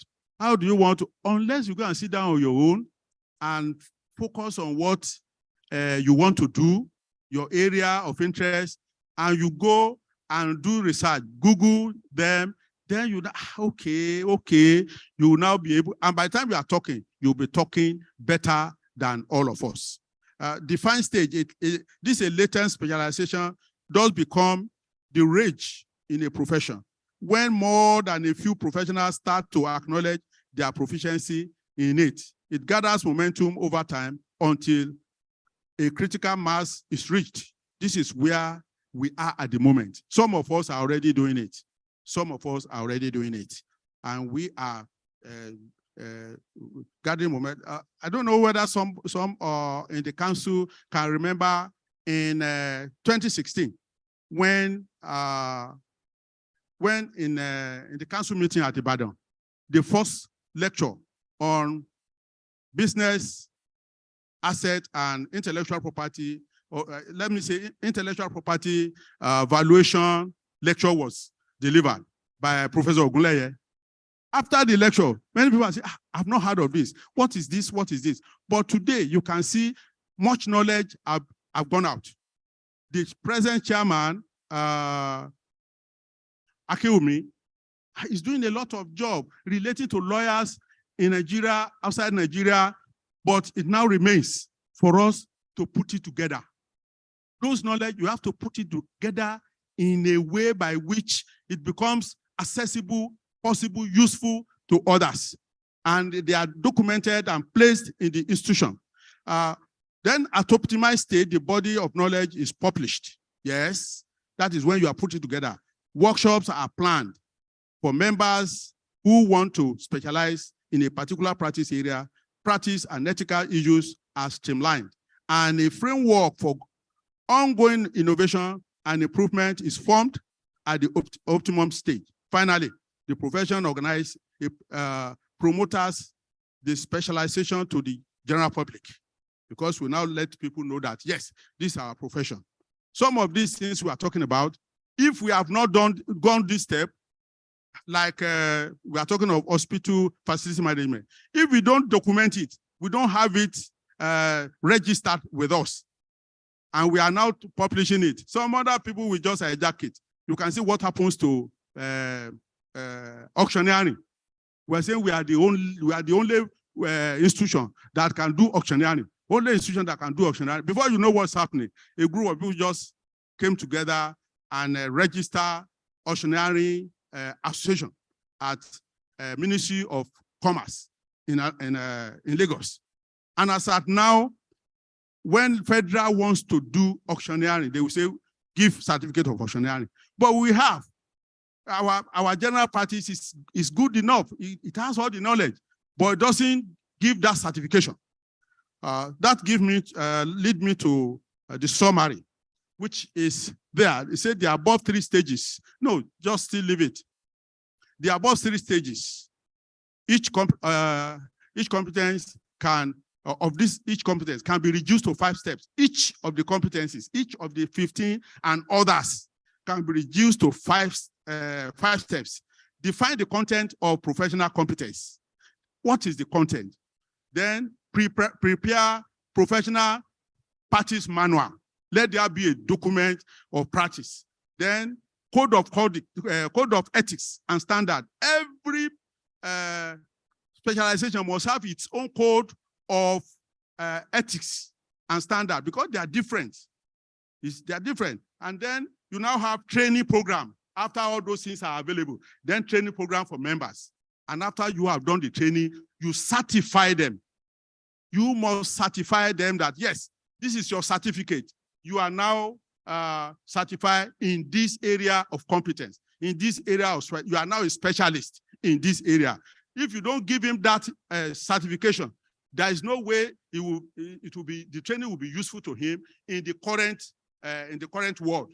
And that is what we are, that's what we are going through. I think I can just go to recommendation. Let me just mention a few things. Nigerian Institute of Essay Survey and Valuer and Essay Survey and Valuer Registration Board of Nigeria should please look into provision of more business opportunities in other areas of specialization and business groups. Let's have a research unit. I know we have a table for the associations, the business groups. Let's equip it that they can go into search for more areas where other professions are just trying to corner. We go into all those areas and put them into specialization for us. And a clarion call to all essay surveyors here to acquire adequate knowledge and competence in some areas of specialization as you may wish. Nobody should compel you, but you have to do it, or else you become irrelevant as time goes on. I call myself, I'm very good in facility management. I saw a write-up by one of us, last week. I saw it in the paper. He said, I've just finished my project, a property in Lagos Island, and all the cladding is now cladded with solar panels, which means that house is generating the power for use. So the more you look, the better you should become if you really go into practice. Let me end with this quote. It's a quote from the Bible. He said, "But now hath he obtained a more excellent ministry, by how much also he is the mediator of a better covenant, which was established upon better promises." You know, when you see something, you don't know, what is this now? The one we have is okay now. What are you talking about? No. Let's go into that unknown, because it is going to be established on a better promise. It's going to give us a better idea, a better success in our profession. Somebody was calling me from Dubai. He said, yes, that he wants to come and train in Nigeria because he's into hotel facility management. Hotel facility management. Yes, they have their own. So go into unknown. Search into unknown. Dabble into unknown. Don't be afraid. You discover that there is great success in it. Under this table, you don't know what is there. If you open, you don't know what you may find there, whether it is gold, whether it is silver. Good is good. Yes. This thing is good. Yes, good is good. But better is better. Better is better than good. So let us embrace competence and professionalism through specialization for the best in real estate practice. Thank you very much.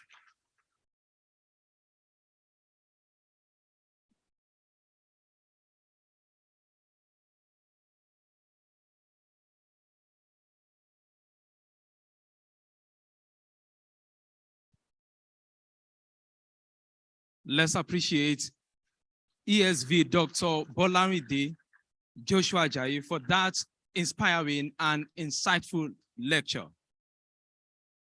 It is on that note that I would like to recognize more great members of the association present. We have with us ESV Victor Alunge, is the first vice president of the association. We have with us ESV Frank Okosun, is senior partner Knight Frank. Let's recognize him.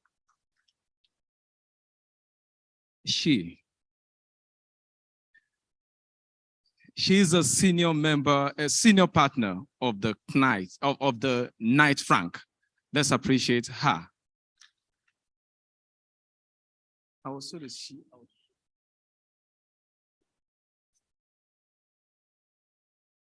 Okay. We also have with us ESV Gladstone Okpara. ESV Gladstone Okpara. Let's appreciate him. ESV Tony Alunge is with us. ESV Tony Alunge. Aluko, rather. We have ESV Victor Alunge.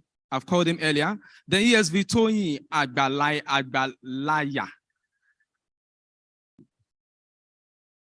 Thank you for joining us, ma. ESV Olabisi Alade is equally with us. She's equal with us. ESV Adeleke Adebanjo.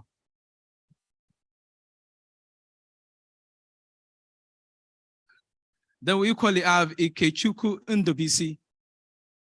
Representing him is Dr. Ken Okpara, FCIB, is the President Chartered Institute of Bankers of Nigeria.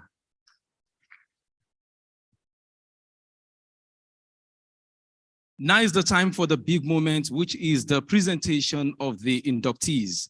And to carry out that exercise is the immediate past president of the institution, ESV, Sir, and is equally a chief, Emmanuel Oka Wike. He is the 20th.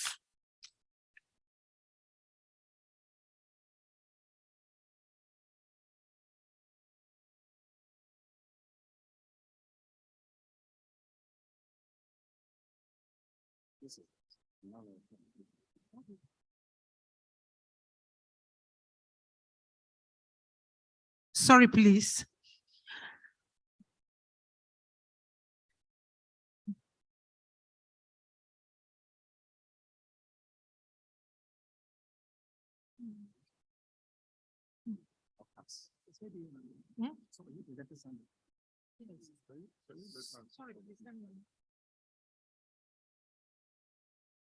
Noble colleagues, sorry for the hitch, please. At this point, we want to call up for the presentation of the inductees by the immediate past president, Estate Surveyor and Valuer, Sir Chief Emmanuel Okazwike, the past president of the Nigerian Institution of Estate Surveyors and Valuers, and also the 24th president. Please, can you come up now? Sorry, sir. Thank you. Noble colleagues, I have a very simple task.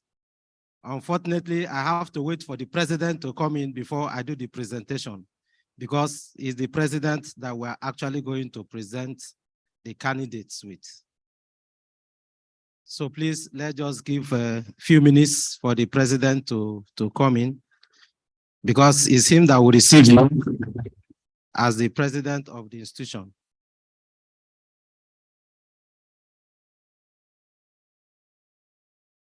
While we are waiting for the president, I want to admire the new fellows, the way you are dressed.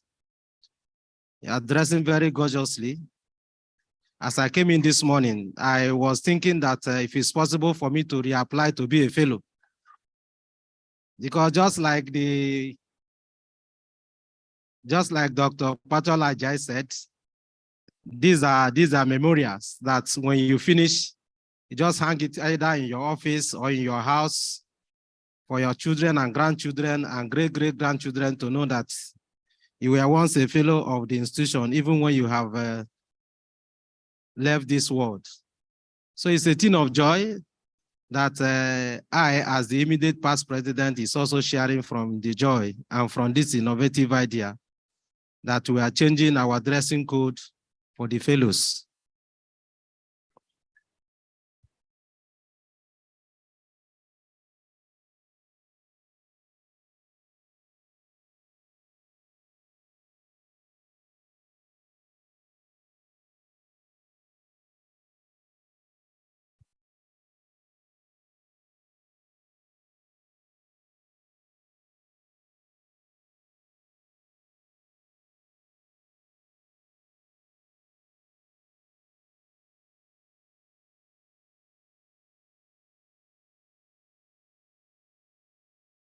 DJ, can you give us light music, please? Okay.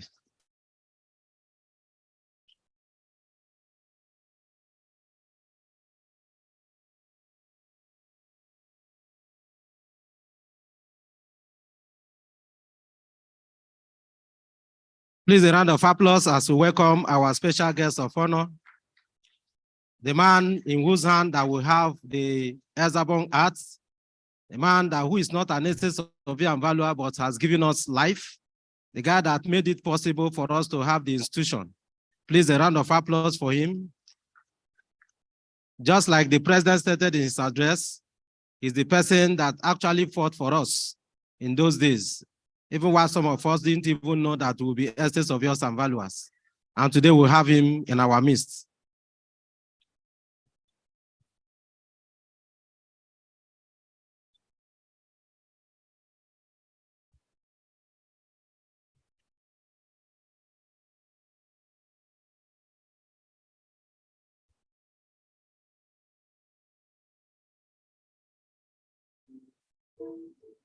Hold on, take. Wait, you will introduce. I'm not giving my phone.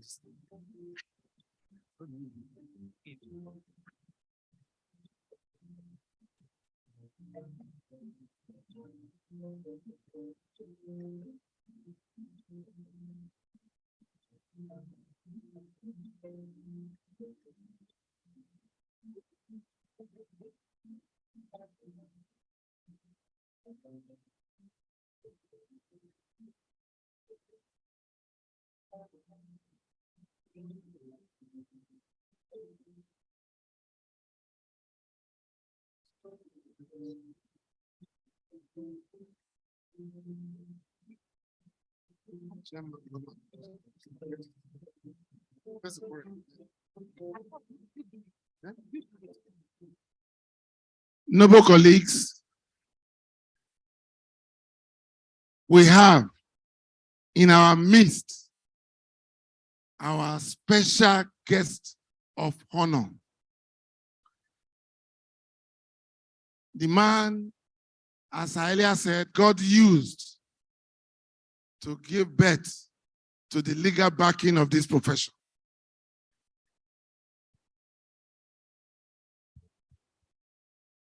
Our Baba, Femi Okunu, C-S-A-N-C-O-N.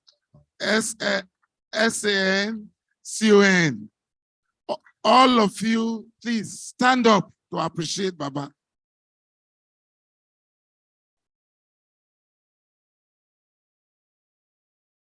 As I said earlier, please sit down. As I said earlier, Baba, because of that important role he played, our leaders we are talking about now, J.U. Ekpenyong and co, the late Hope Harima, Fortune Ibie. When I met Baba, he mentioned all these names. When I met Baba, gave him that honor to be the first honorary fellow of the institution. Baba called himself Estate Surveyor and Valuer.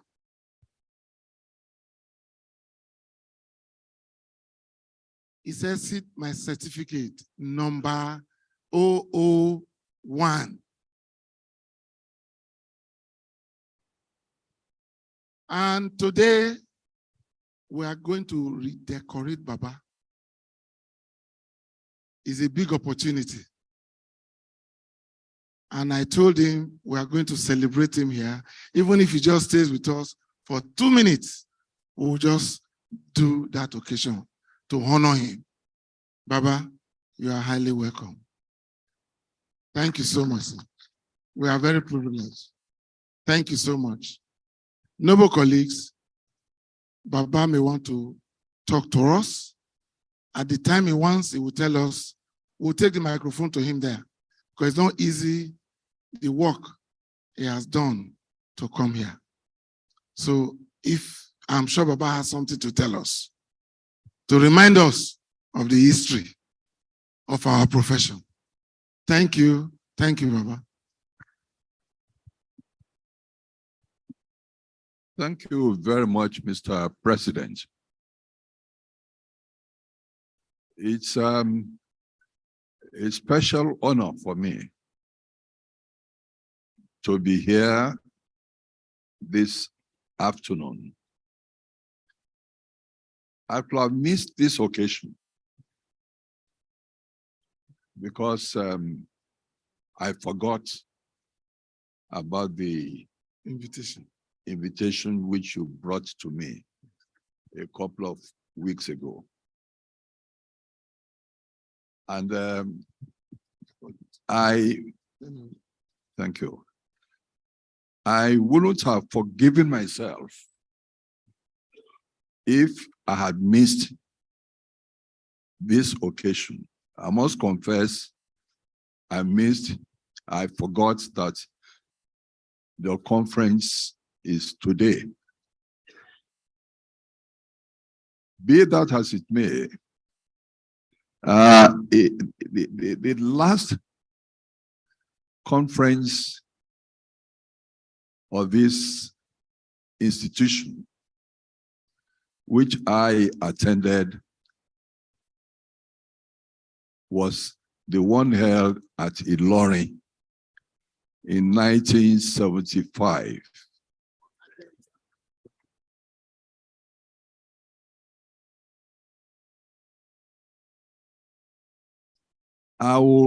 Please permit me to go the memory lane very briefly about your institution. Pope Harriman was a personal friend. We had been friends in Lagos in the early 50s before we traveled to UK. And when, incidentally, Hope had a scholarship from the Western region government at that time, and he said he was going to study estate surveying. And we said, estate what? What's that? Estate what? Because the leading professions in Nigeria at that time were law, medicine, and teaching.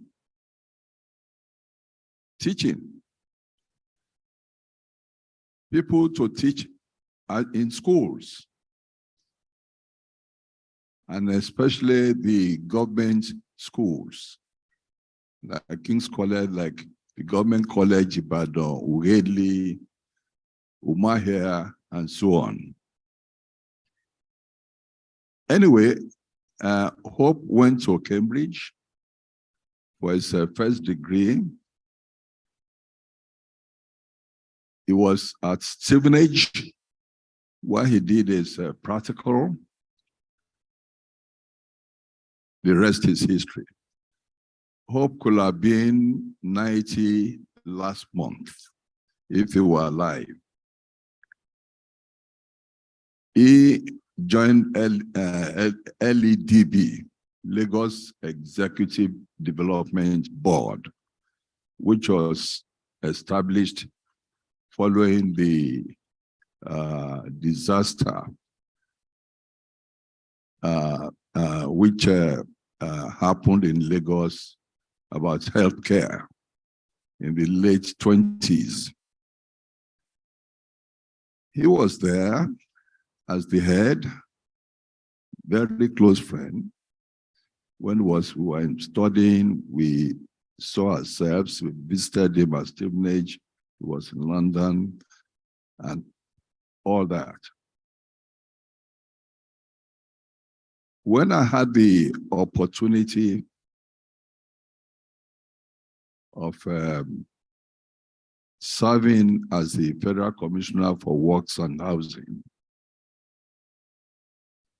I felt it was a special privilege and honor to do something about the professions in my ministry. professions associated with my ministry. I had been a troublemaker for the Nigerian government earlier on in London, the Anglo-Nigerian Defense Pact, a secret treaty which our leaders, all of them, signed with the British government to have a staging post, military staging post in Kano. But that was for British military presence in Nigeria. As the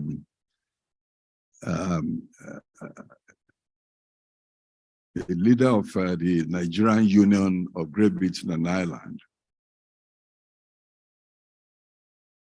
I gave the alarm that our independence would be marred with British military presence in Nigeria. Well, that aspect, you can imagine what is happening in Mali, in Burkina Faso, with the military changeover and quarrel with France. You could imagine what will have happened in Nigeria. But all the leaders agreed to that treaty.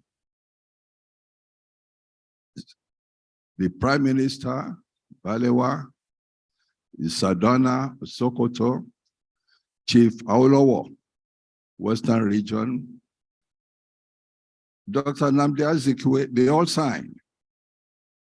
And have publicly declared, one of them who told me that secret. It was Malam Aminu Kano, who told me personally. The rest is history, because with agitation of students in London, and when we returned in '60, massive demonstration by students from University of Ibadan, who were brought in to join the youth and the labor movement of Wahab Goodluck. That treaty was abrogated.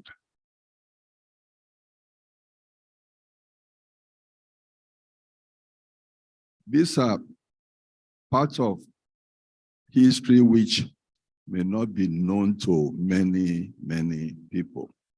The power of the youth to change things. Well, very quickly to the professions. I was very active at the Bar Association.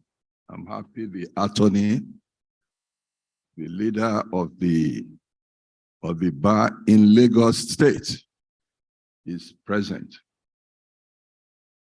Our problem was with the expatriate lawyers who monopolized the practice.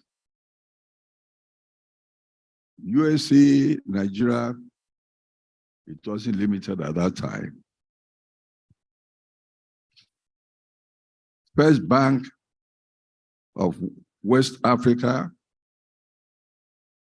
mention any company. A few expatriate practicing lawyers, Ivan Ambona, one colleague in Port Harcourt, another one in Kano, one or two others in Lagos, all of them, not more than 10, dominated legal practice. There was hardly any Nigerian who was employed as counsel by any company, including even Greek companies like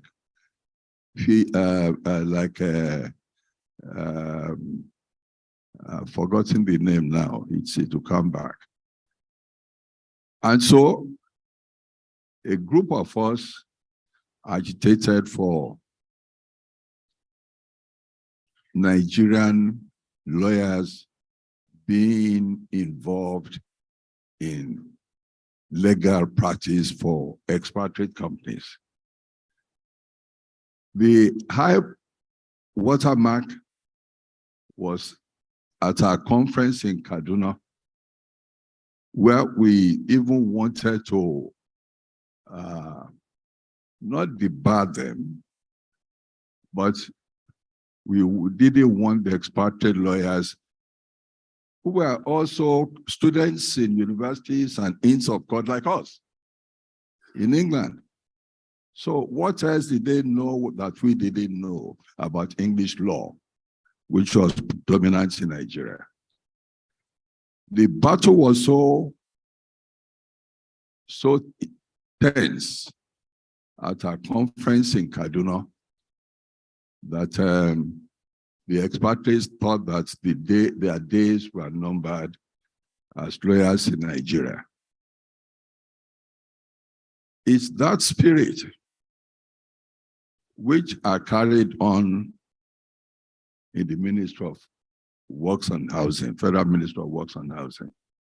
And I thought this was an opportunity for me to do something about the professions of architecture, engineering, surveying of various shades, estates, land, quantity, and so on. And I thought I had this opportunity to give them the charter to run for the professions to run themselves.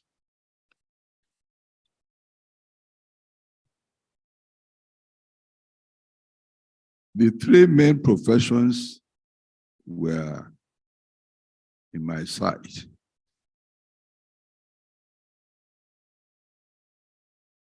Architects, the architects were the first to cross over because the engineers were arguing among themselves whether chemical engineers should be part of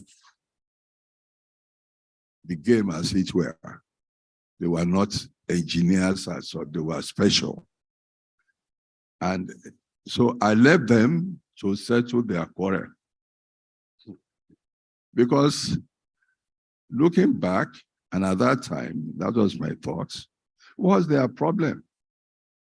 Amongst us lawyers, we had those who specialized in matters about lands, land law, those who specialize in criminal law.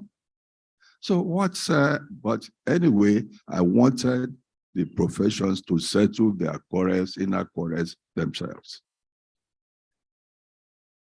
The architects were lucky, they were the first, and I left the engineers and surveyors to sort themselves out. The memorandum which I presented to the Federal Executive Council as a cabinet went through smoothly.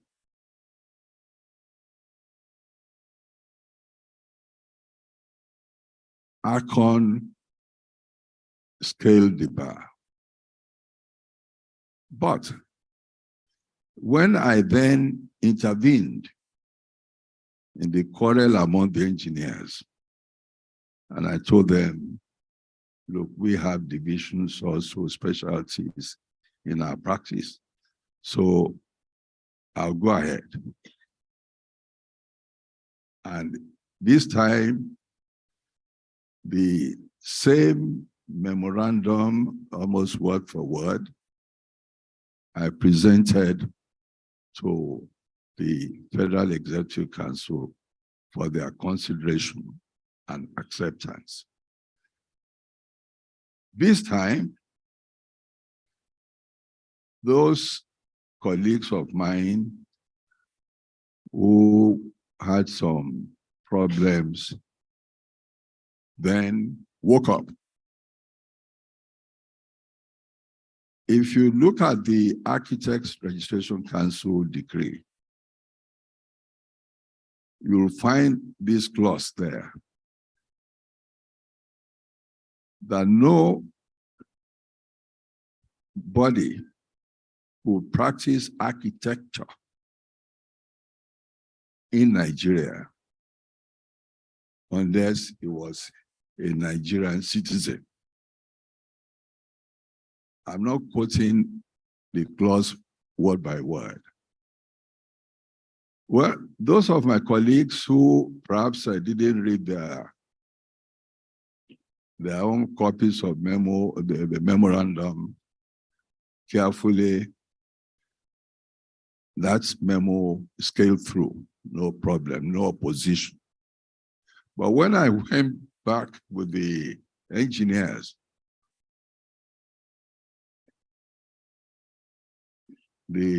my friends in cabinet were ready for me. That nobody, unless he was a Nigerian citizen, would practice engineering. Oh no. Did I mean that the states, and there are many states, especially in the northern part, who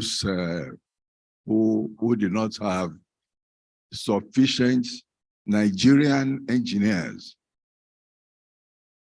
That did I mean that those states, not only northern states alone, let me be very clear, that those states could not go out and bring in or employ even Africans or Pakistan, African like Sudan, India in those days, unless they were Nigerian citizens. That was the battle which I faced in council on that day. Because they said, no, there weren't sufficient number of indigenous engineers who could be employed in their various ministries of state ministries of works and so on. So I carefully withdrew my memorandum.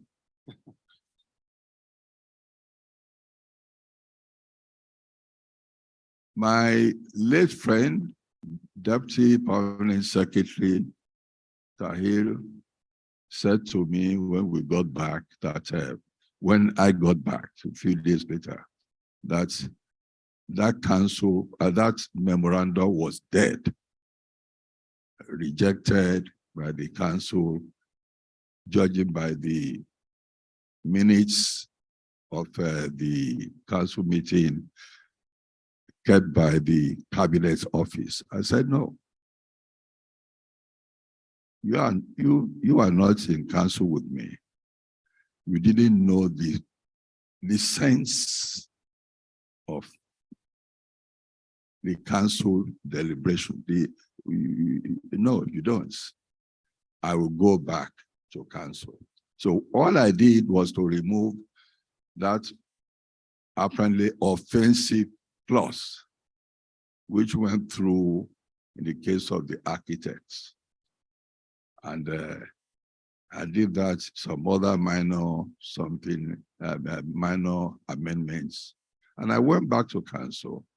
Luckily, that satisfied the council and the engineers went through. It remains again Land surveyors, they had their own law, their own ordinance. Before independence, we state guarded them. Land surveying is about the oldest of the various branches of surveying. So no great problem at that time. And we had one of Nigeria's greatest land surveyors ever, Chief Oluwole Koka. Chief Oluwole Koka, the Federal Director of Surveys. He had a first class degree at University College London years before me. It was quite, and there were also quite a few formidable land surveyors in practice. Right?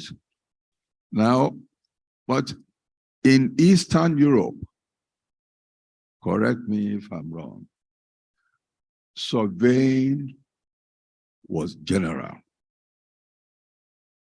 Estate surveyors, land surveyors, quantity surveyors, at that time, it's like saying, surveyor and surveyor in J. It was general. And I bought that idea. Your institution was in existence at the time. Hope was a personal friend from school days. EBA joined him at LEDB, became a very good friend also. I know Mr. Alaji Shote and Alaji Daudu. I don't know whether Alaji Shote is here this morning. He worked. I know. I'm sorry. So I said, look, you surveyors, sort yourselves out too. Do you want one governing council or what? Well, as I said, like what I believe was a practice in Eastern Europe in those days. Well, they couldn't decide whether land surveyors were the same breed technically or not with the estate surveyors and so on. So your own institution was the third and then said, okay, I'll go ahead with your own freedom.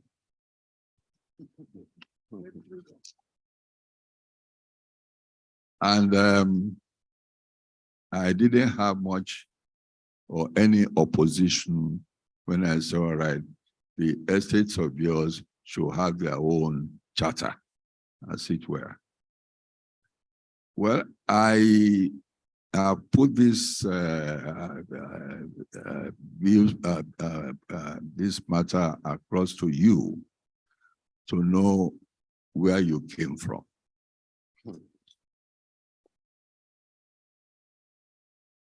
I left the government in December 1974, and I was honored by your institution with the fellowship at Ilorin, which was a very poor-looking provincial town.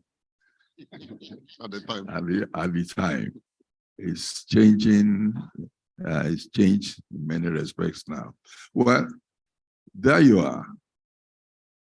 For the those who practice various professions to manage their professions themselves. I wish you happy deliberation.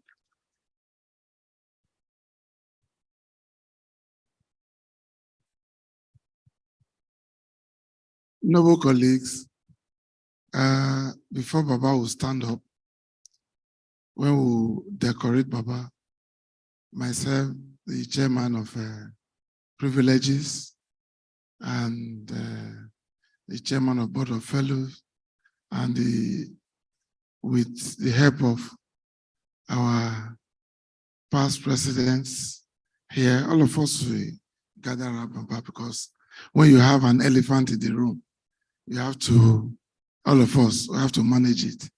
All the past presidents, is a big honor, will stand up with us. But before Baba stands up, I want to ask if for 1 minute or two, any of our elders here want to respond to Baba. Just 1 or 2 minutes. If none, no problem. Sit down. Mr. President, you remember how I reacted when you told me that my president at the Met Club was going to be with us this afternoon. And I said, this is wonderful.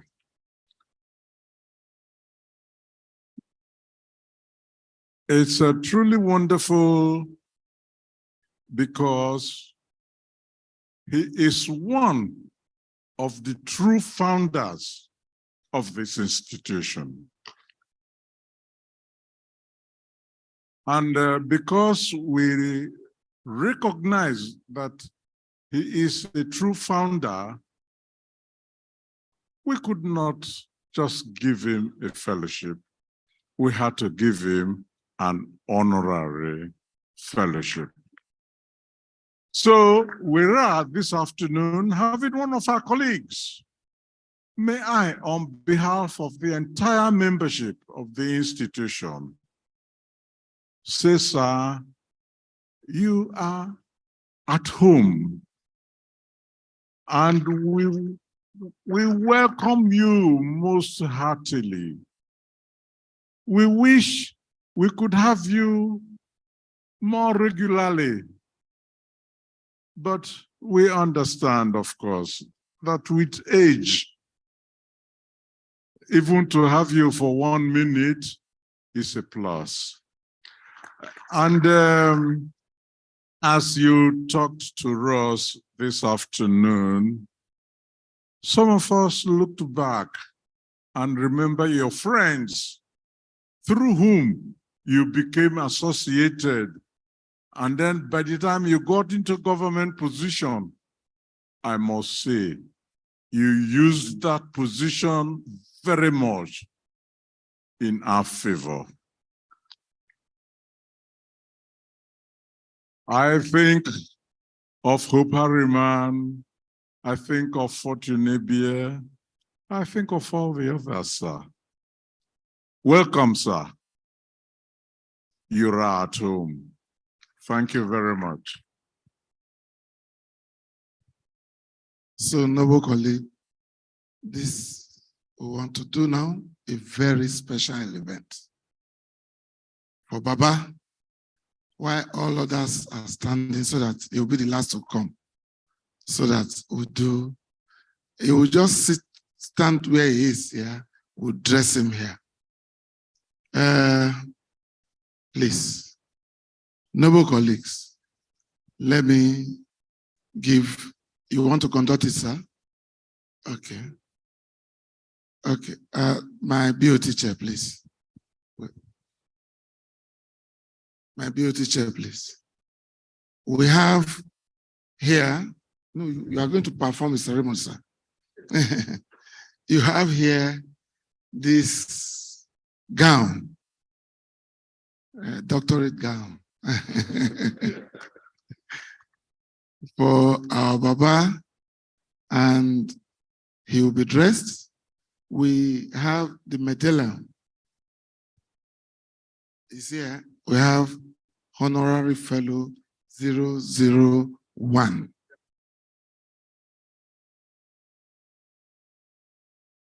And we also have this plaque that we are giving to Baba.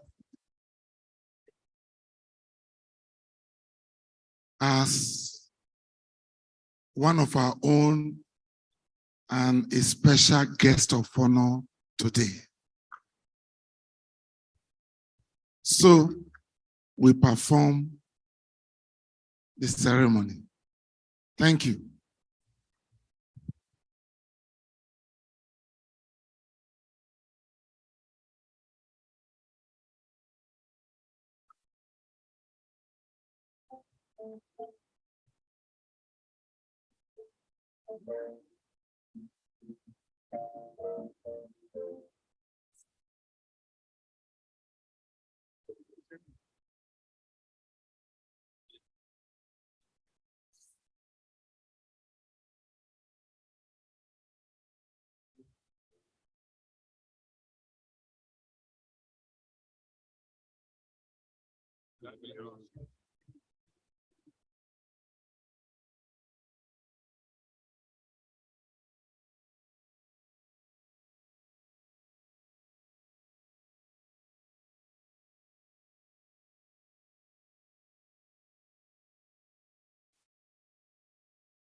So on behalf of the institution, we hereby perform this ceremony, decorating you as the honorary fellow 1001.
So on behalf of the institution, we are awarding or giving this medal of award to our Baba Alhaji Latif Olufemi Okunu, SAN, CON, as our special guest of honor.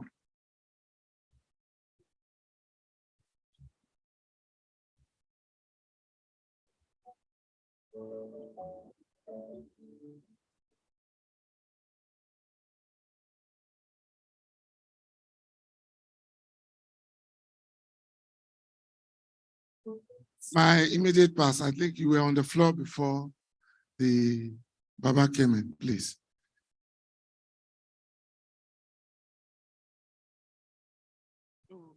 I know they will be coming. They have been arranged. They will just be coming and be collecting it. So you want to present?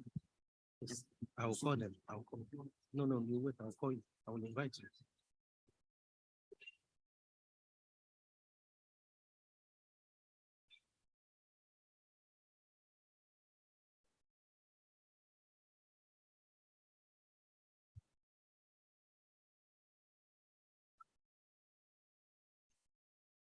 Noble colleagues, thank you very much. Every delay is a blessing. You can see that I have changed. Somebody asked me, are you one of the inductees? I said, no. There's a difference between what you are wearing and what I'm wearing. And the difference is this one. It's going to take you several years before I get this. My BOT, sir. Am I correct? Yes, sir. Thank you very much. I think that this ceremony is very interesting. Some of us who don't know the history of the institution have heard it from the horse's mouth. So it's a thing of joy that we are here. His Excellency, Estate Surveyor and Valuer Jumbo Amayebo, PNIVS, ROSV, PSLS, the President of the Nigerian Institution of Estate Surveyors and Valuers. Permit me to stand on the existing protocols. It is with great honor and privilege that I stand before you this afternoon to do this simple act of presenting to us those persons that the Privileges Committee have met and are ready to be inducted as fellows. Noble colleagues and our very distinguished guests, the fellows cadre is the highest professional cadre of the Nigerian Institution of Estate Surveyors and Valuers. The Privileges Committee of the institution is responsible for selecting and recommending candidates to the council for its ratification. In this regard, the Privileges Committee has met severally and concluded its assignment of screening the files of the candidates, inspecting their offices, and interacting with them. This 2022-2023, about 74 candidates applied for elevation into the fellows cadre. And out of that, 71 were screened because 3 of the candidates did not meet up the requirements. And out of that 71 that was screened, 61 was successful at the committee level. However, we shall be inducting a total of 62 candidates today because one spillover from last year is hereby included by the permission of the council. Section 9 of our constitution stipulates that to be a fellow of the institution, the person must have made positive contributions towards the growth and development of our profession. Number 2, the person must be of good character and has not been found guilty of any criminal offense or professional misconduct. Number 3, he has been an associate of the institution for not less than 10 years, including 5 years in senior management position. He is to be a person of exemplary outstanding and experience in the profession and of established reputation to be able to defend the profession and the institution in particular. And he has passed the interview as conducted by the Privileges Committee and approved by the council. He has fulfilled other conditions as the council would have prescribed and stipulated. Mr. President, sir, on behalf of the Privileges Committee, I, Estate Surveyor and Valuer, Sir Chief Emmanuel Okas-Wike, the immediate past president, have the honor and privilege to present the following members of the institution who have been found worthy in character and in practice to be elevated to the position of fellowship of the Nigerian Institution of Estate Surveyors and Valuers. Thank you. I hereby invite the president, as I call your name, you file out. And I remember one name that the president said that if the special guest of honor didn't come, he will not be inducted. Now that the special guest of honor is here, it means that he will be inducted. Is Benga here? You're a very lucky man. Because I have already planned that as soon as our special guest didn't come, I will take security people to take you out.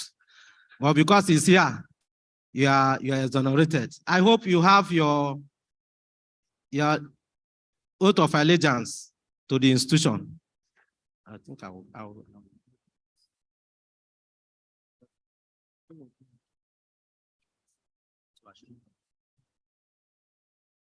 So Mr. President, standing before you are 62 members of the Nigerian Institution of Estate Surveyors and Valuers that have been found worthy to be transferred to the fellowship cadre. I hereby present them. I want to, in the course of the lecture by the special guest, he made a remark that when we discipline people, we should let the public know. And the way he made the remark is as if maybe we don't discipline people. I want to announce here, Mr. Commissioner, sir, that despite all the screening, Council, in its wisdom, yesterday, disciplined some members of the institution. And unfortunately, 2 out of the 62 were affected, and they are not here today. So we see that we take issue of indiscipline and professional misconduct very seriously. Someone has prepared to this level, and just yesterday, Council found them wanting for indiscipline and professional misconduct. They are not among the 62. So today, we are inducting 60. But before I start, they will have to take oath of allegiance. And you have them with you, so you take it after me. I,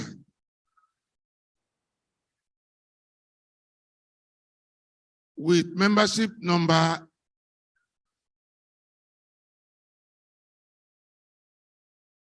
'do solemnly swear, affirm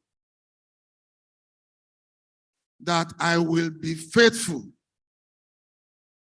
and bear true allegiance to Nigerian Institution of Estate Surveyors and Valuers,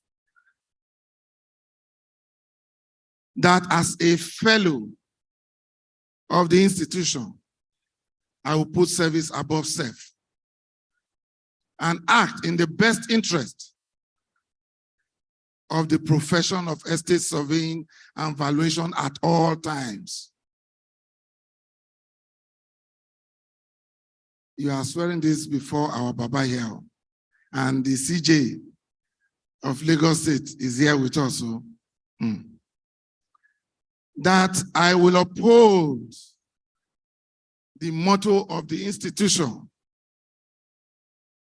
honesty and devotion.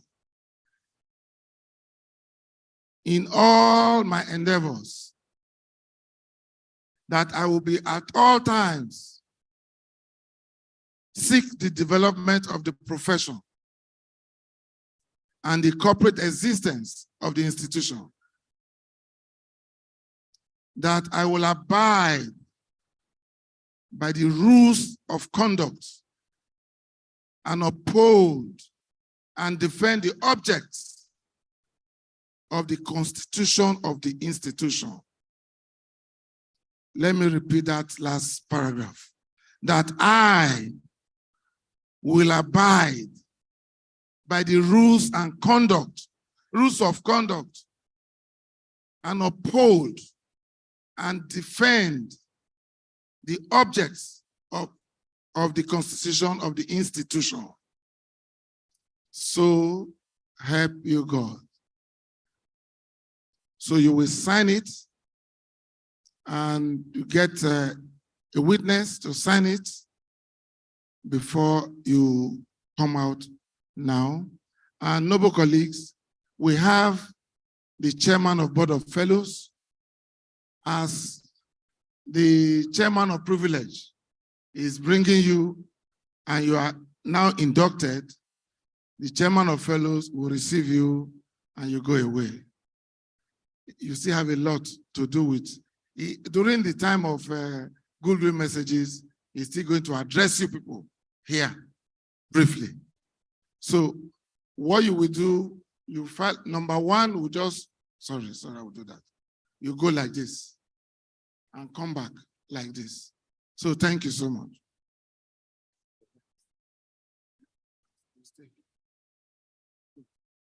Adam Hamilton. Onisebi Rashid Abimbola. Idowu Olusegun Rotimi.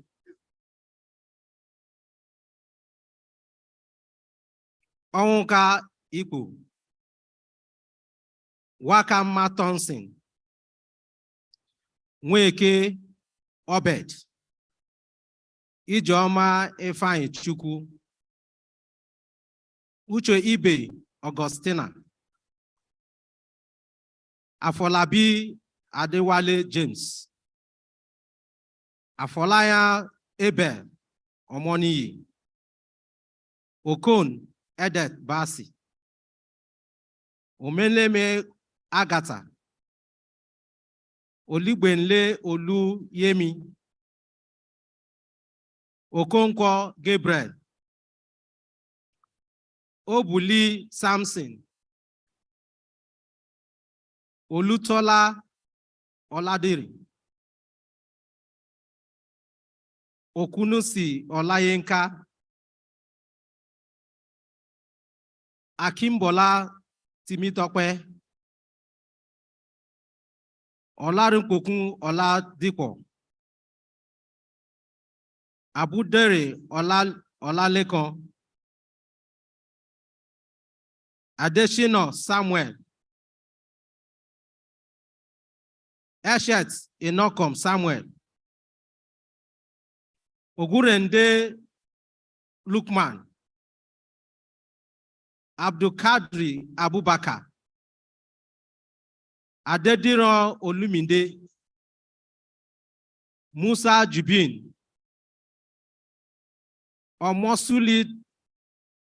Omosuzi God's Power. Ibitoye Joseph. Abdusalam Olayenka. Lawal Abiodun. Yusilu Gregory. Oban Michael. Ishaya Samuel Idi.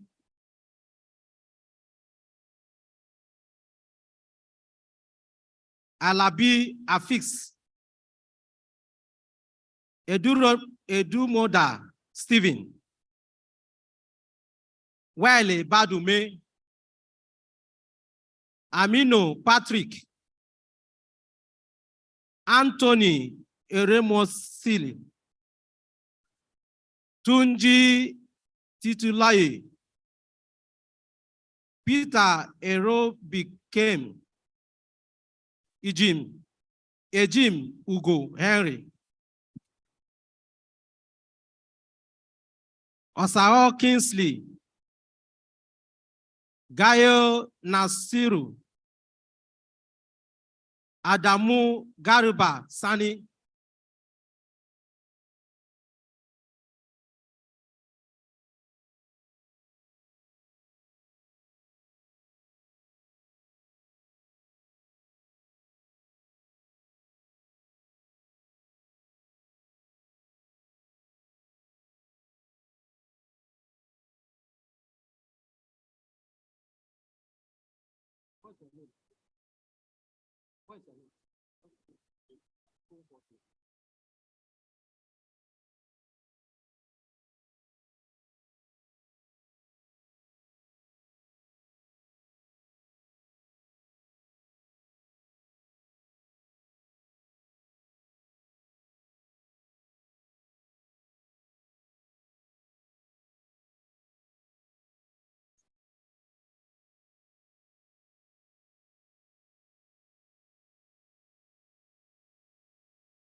Abodere Olalekan,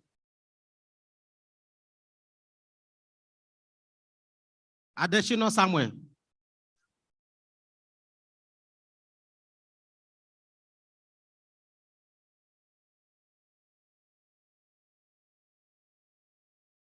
Eshet Enakon Samuel,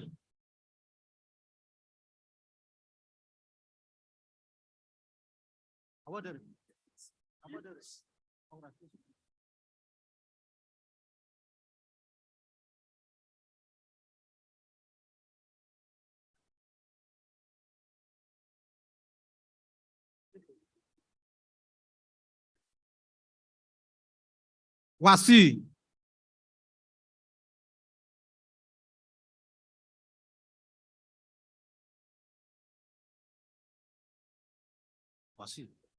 congratulations.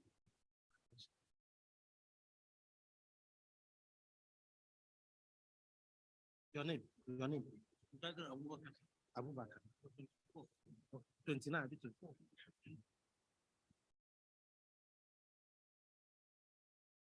Musa. God's power.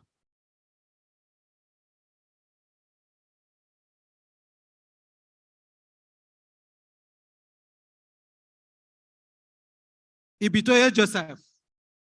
Ibitoye Joseph.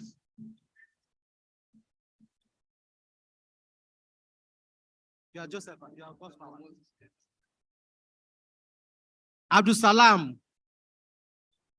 Abdul Salam Olayinka.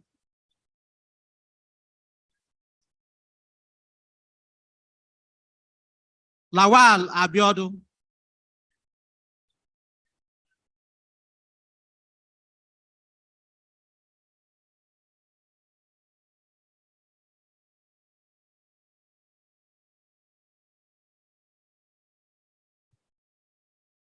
Gregory.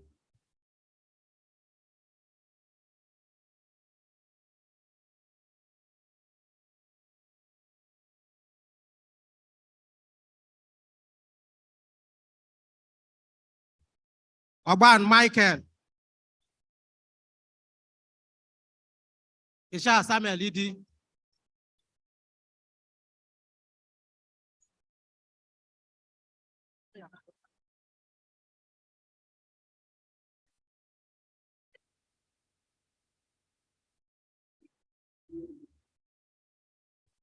Alabi Afix. Eri Moda Stephen.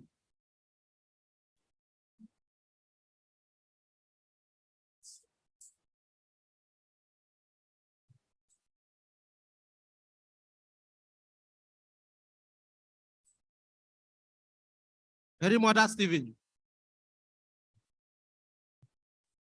Please, please, we have not finished. Please, young fellows, please.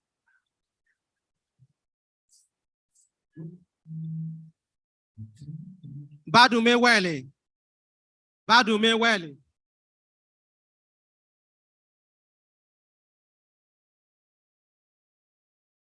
Amino Patrick.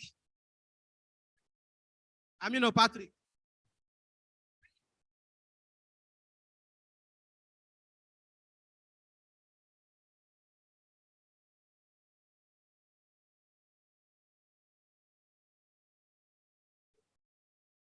Anthony Eremosile. Anthony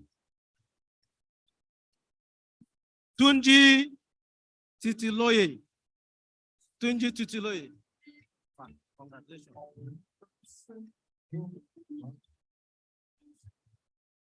Peter.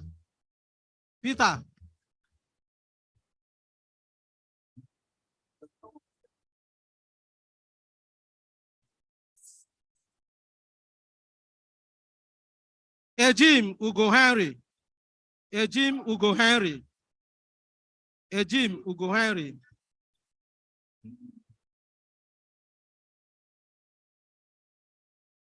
Osai Kingsley.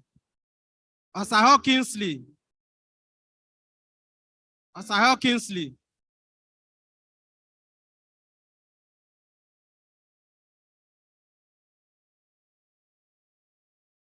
Guy Nasiru. Guy Nasiru.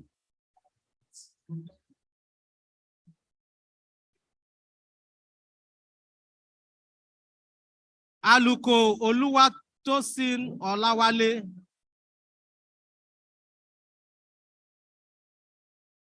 Sorry. Adamu Garibasani. Adamu Garibasani. Yeah, thank you.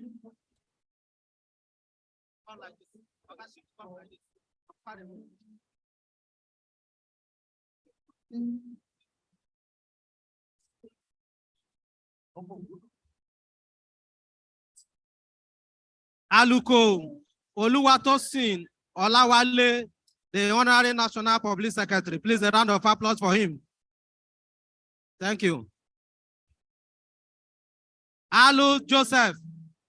Alu Joseph.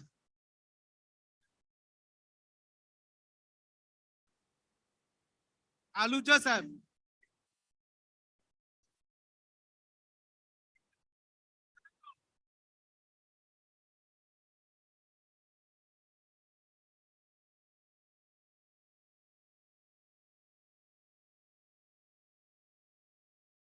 Adebayo Emmanuel. Adebayo Emmanuel.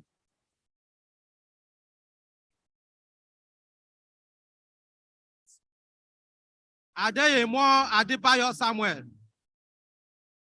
Adeyemo Adebayo Samuel. Please, noble colleagues, please sit down. The newly fellows, please sit down. We still have this ceremony going on. And this is part of indiscipline and professional misconduct. The president is standing. Please, can you sit down? Noble colleagues, can you please sit down? If not, we are going to suspend this ceremony. Please, can you sit down? Yes.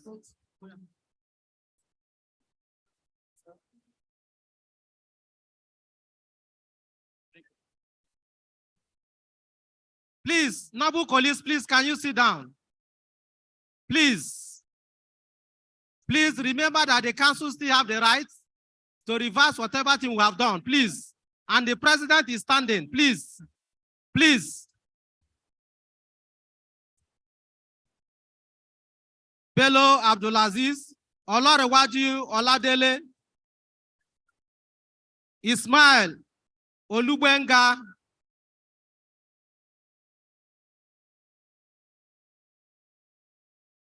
Ismail Olubenga.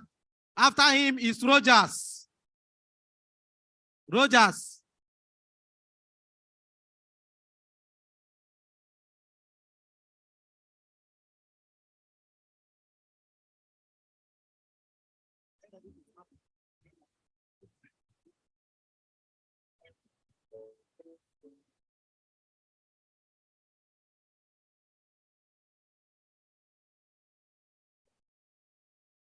Afam Ire, not here.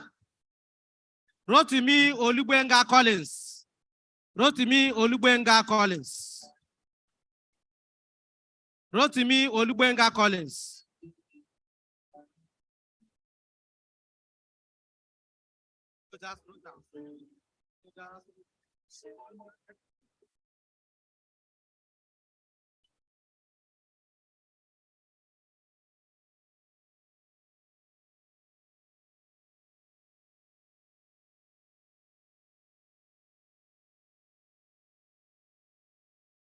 Adetoto Adewale Raphael.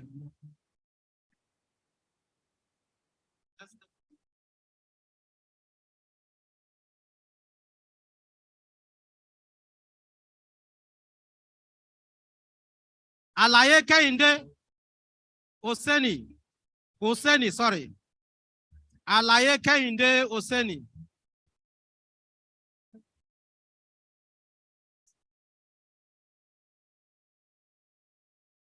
Anit Chikwebuka Friday.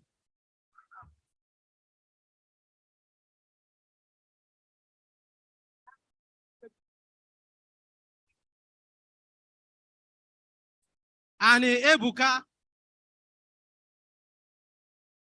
Nebudom Chika Choma.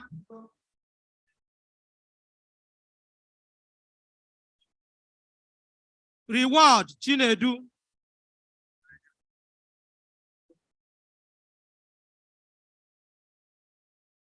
Reward Chinedu. And lastly is Jubi Zubairu. Jubi Zubairu.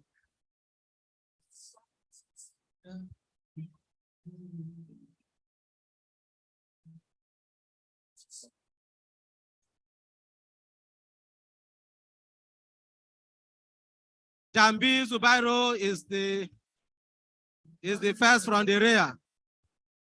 Please, noble colleagues, you still have some few minutes to go. Well done.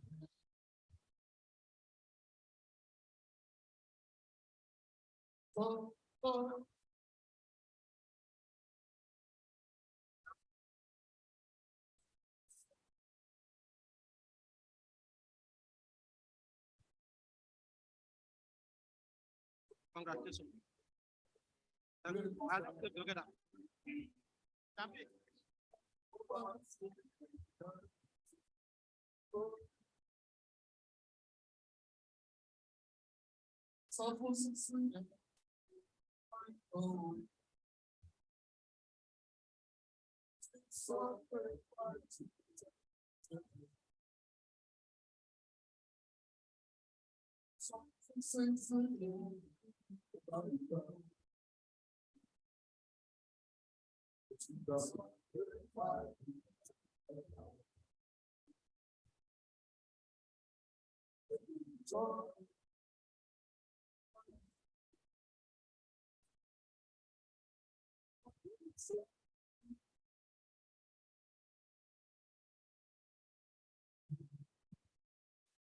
Noble colleagues, please sit down.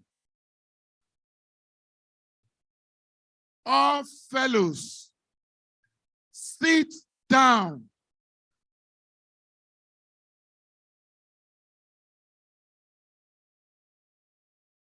No fellow should come out. Go and sit down.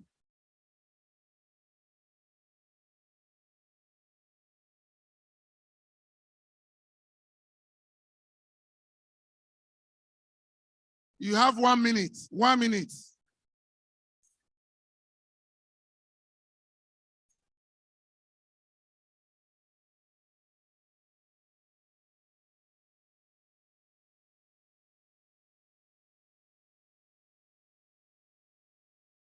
Noble colleagues, is the Attorney General, has he gone? Is he now?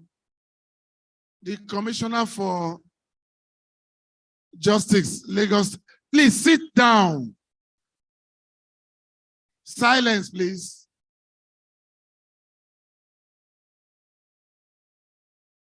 Noble colleagues, I want to call on the guest speaker of today, our own estate surveyor and valuer, Dr. Bolaride Patwala. Is he here? Is Patwala here? Oh, remove all this.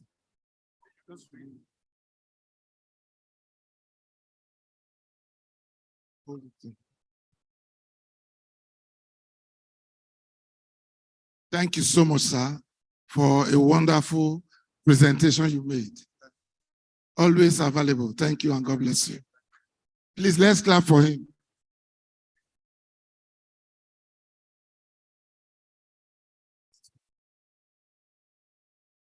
Chairman. Yes, where is he? Donald.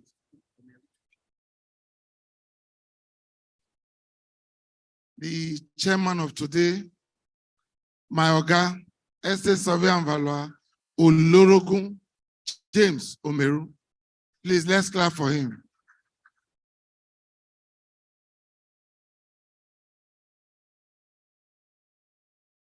Thank you, sir, for a wonderful job well done. You are always there. I still have another assignment too. We'll talk. I will bring it. Thank you.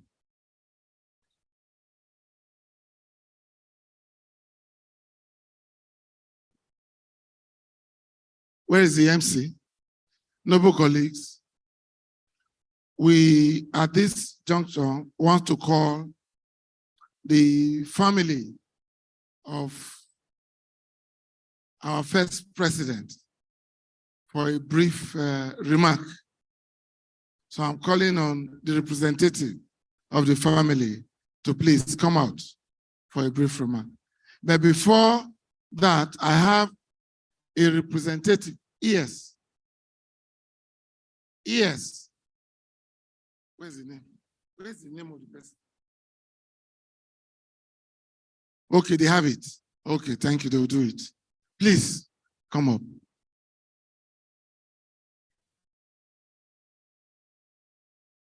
Thank you so much, sir. Thank you. Thank you. Thank you. You're always with us. Thank you.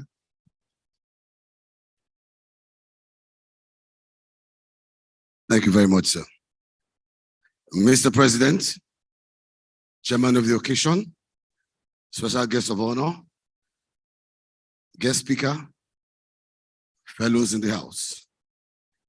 I have had the rare and invaluable privilege of being associated and being involved indirectly with the Nigerian Institution of Estate Surveyors and Valuers since its inception and since the inaugural lecture about 29 years ago, if I'm not mistaken, if memory serves me right.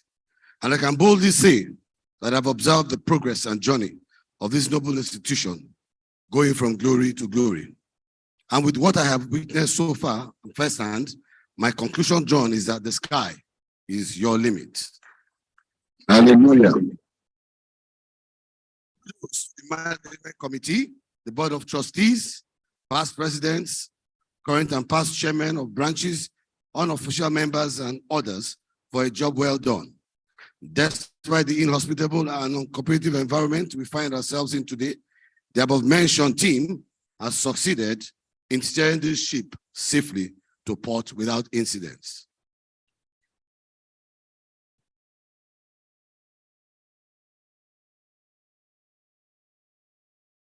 I should state here that it is one thing to have a vision and another thing to have people around you that will understand, interpret, and run with this vision.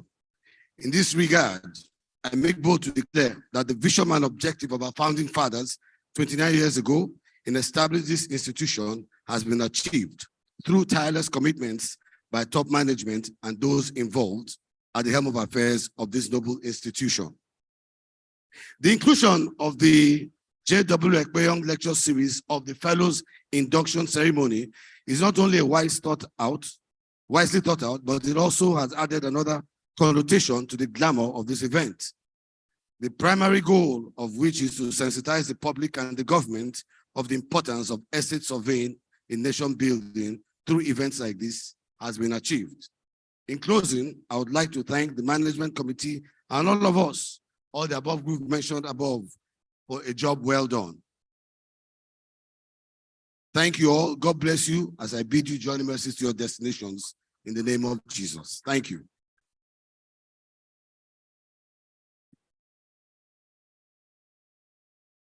Noble colleagues, ladies and gentlemen, I would still like to acknowledge a few persons who came in while the program was going on, some special persons. I would like to appreciate the presence of Mrs. Kemi Ogumekon, representing Dr. Mrs. Olubumi Ademosu, Special Advisor to Ondo State Governor on Public and Intergovernmental Relations. You're welcome, ma'am.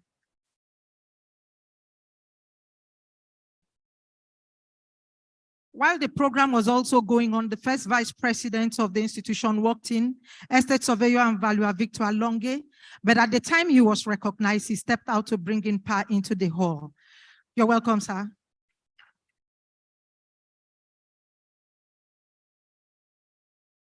I want to call up the family of JW Ekpenyong. You've done that? Okay. At this point now, I want to call up the chairman, Board of Fellows, to give his speech, please.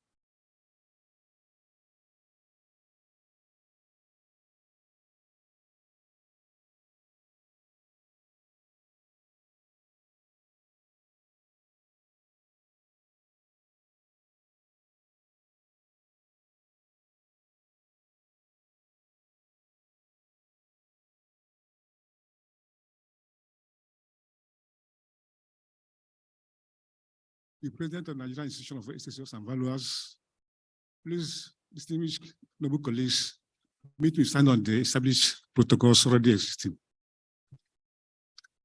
It is my honor and privilege to address the newly elected and inducted members of the institution transferred to fellow category of the institution. It is pertinent to make a flashback and remind the young fellows, indeed all of us,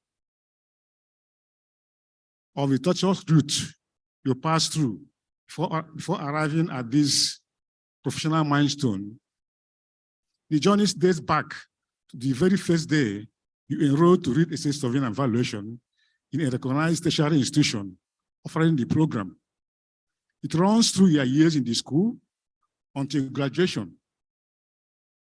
1 year national service, 2 years pupillage, 2 years pupillage, and minimum of 10 years after your election as an associate. In all, minimum of 20 years, if calculated mathematically, we put in about 20 years to be where you are today. But in reality, 25 years, 30 years, 35 years, even some 40. You can agree with me that some of you have gone beyond 25 years before you are fellows today. Furthermore, it is important to inform you that several of your associate category who applied could not scale through the rigorous criteria for transfer. Hence, they were screened out at certain stages in the process. Thus, it is a privilege for you all to be considered and found fit for transfer to fellows category of the institution. Hence, I say very big congratulations to you all. Congratulations to all of you. Permit me to now call you my noble professional colleagues, fellows of the institution, because that's what you are now. Your elevation to the highest category of this professional hierarchy of the institution go with enormous responsibilities. In all your professional and daily engagements, you must always reflect the motto of the institution, honesty and devotion. Indeed, you will always bear the image of the institution wherever you go and whatever you do. You should be an epitome of professionalism in terms of ethics, discipline, technical know-how, and proficiency. And that means that you should always engage in continuous learning through attendance and participation at continuous professional development programs, attendance at annual general meetings, annual conferences, annual seminars, and of course, always should always be updated on various professional publications regarding practice standards and applications, among others. Furthermore, you should henceforth get committed all the more in the affairs of the institution, both at your respective branch levels and at the level. The institution requires funds to run our activities effectively. In addition to paying your mandatory annual dues and occasional levies promptly, you should also contribute personally and also, of course, also help attract funds from sources outside the institution. Again, you should actively be involved in your branch activities. Every branch of the institution has constituted the branch committee of fellows, which is overseen by the board of fellows. That's the national counterpart. You will be required to formally register immediately you get back to your branches. When you get back to your branches, ask them, every branch has a committee of fellows. You're automatically members, but you have to formally register and participate fully and actively. Finally, let me use this to inform all of us that the Board of Fellows is planning a get-together which we call Convergence of Fellows. It is intended that the first one be held within the present council year. The idea is that we want a forum where all the fellows, okay, right now, before this induction, we had 680 fellows all over the federation, 680 in number. Today we had 62. So right now we have a total of 700 fellows in Nigeria, 742 fellows. So we want to have a forum, organize a forum, what we call it Convergence of Fellows, where all the fellows are gathered together, invited together to discuss the issues affecting the institution, the individuals, the institution, the profession. How far have we gone? What areas have we gone where? Which areas have we gone where? How do we go? Out of that, we make a policy paper that will send to council for study and approval. We intend to have one of it this year before the end of the council year.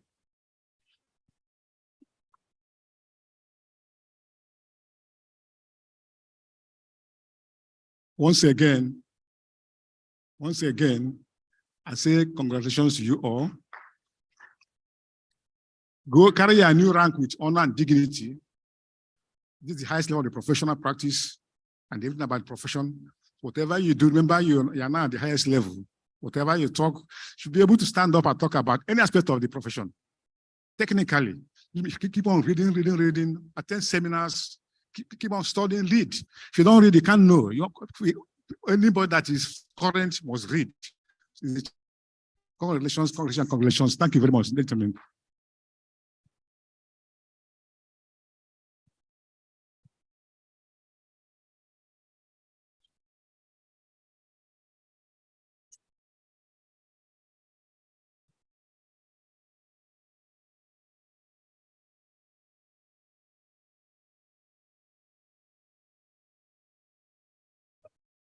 Noble colleagues, please let us rise because our number one honorary fellow is about to take his leave. Before that, I want to recognize one of our elders in our midst, my Oga, Estate Surveyor and Valuer, Baba B. Adesoya. You are well recognized, sir. I know in our midst too, I can see the chairman of the board of Wema Board, a fellow of the institution, Estate Surveyor and Valuer, Ibukun Efuntayo. I also saw before here, whether he's still around, the senior partner of Knight Frank. They are always partnering with NISV. Anytime we call them, they answer. So I want to specially recognize the senior partner of Knight Frank, Estate Surveyor and Valuer, Frank Okosu. Thank you so much for always coming to our, always coming and assisting us in all our programs.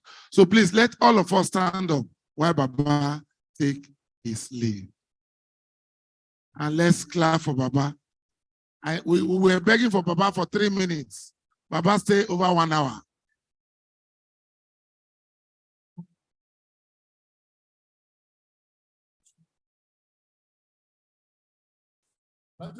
So I'll follow Baba to the car. Thank you.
Noble colleagues, ladies and gentlemen, at this point, I want to call up the representative of the inductees to give us his speech, please.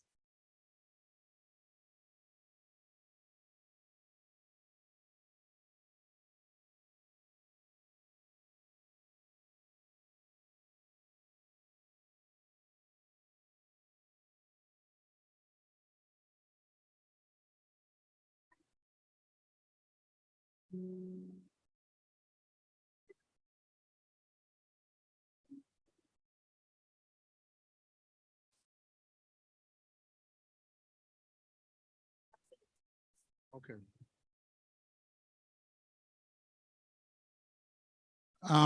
ESP Abimbola Onishabi.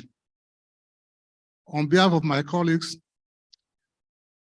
first, I want to thank the President, the members of Council, the members of the Village Committee who have deemed it worth that we award this elevation. We thank you very much for the honor done to us on behalf of all my colleagues. And we have a pledge that we continue to support the institution.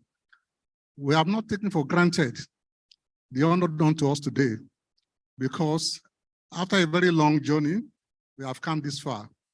We give glory to God and give glory to the institution that has made us so far. All of us today, whatever we have achieved has been through this profession. And we have a pledge that we continue to uplift the profession. Long live NIS, long live Federal Republic of Nigeria. Thank you so much. Thank you so much, sir.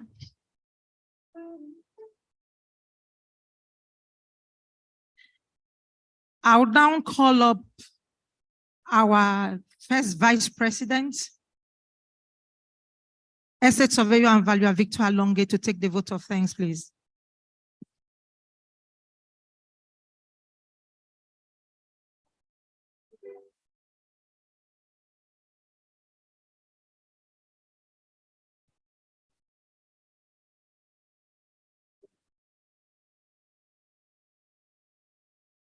The President,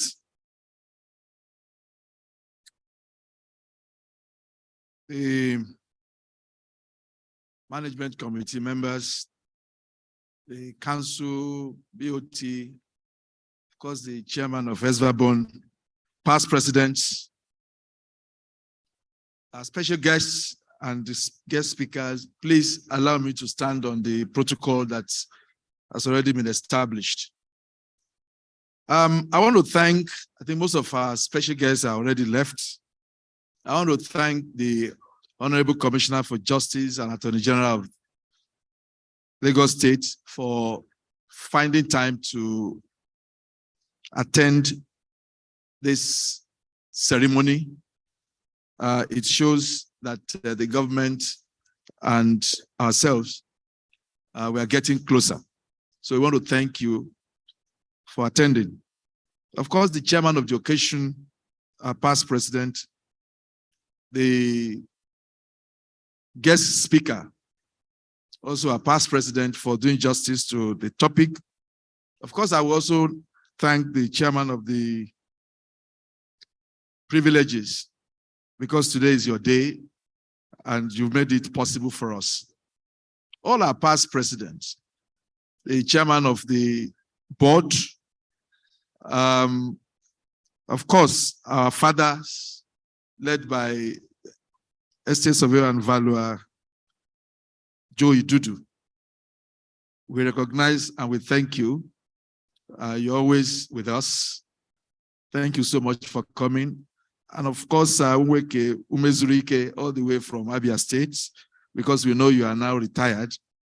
But for taking that trouble to come all the way, we thank you. Of course, our board of trustees are also here. We want to thank you, led by the chairman, for being the good custodian of this institution. I can also see Chief Dosufatokun, our past president. We thank you too for coming. Of course, I will have to thank the inductees and congratulate you specially. You are first. This is the first time we have a regalia or gown for fellows. So you are the pioneer. So I want to congratulate you. Thank you for making it possible. But know one thing. You have become fellows today because God has destined it that you will be. You went through screening. Nothing stopped you because God has destined that you will be. So I want to congratulate you for actually achieving your destiny. To the invited guests, especially the families of the inductees, we'd like to thank you for the support you gave to our inductees for making it possible for them. God bless you. Fellows, I'm talking of old fellows now, and associates in the midst. And I reserve the biggest thanks for the president, who has skillfully managed this induction and John W. Ekpenyong lecture. The family of late J.W. Ekpenyong, we thank you also for always attending every year we invite you. The Corporate Affairs Committee that put together this induction, we also thank you for making it possible for us. And lastly, we thank God for making it possible. And as you go back, we wish you Johnny Mercies back, and we hope that next year, when we'll have a new set of fellows, most of you new fellows will attend as senior fellows. Thank you very much. Goodbye.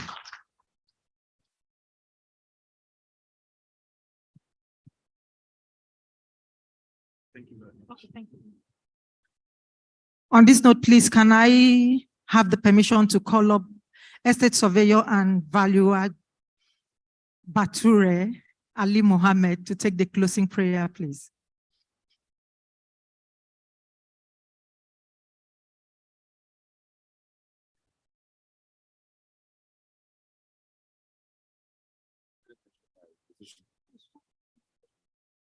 Sorry, please, the second vice president of the Nigerian Institution of Estate Surveyors and Valuers.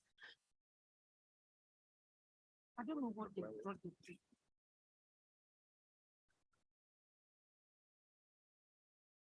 We're in prayers, please. We thank Almighty Allah, the most beneficial and most merciful, for seeing us through this program from inception to this hour.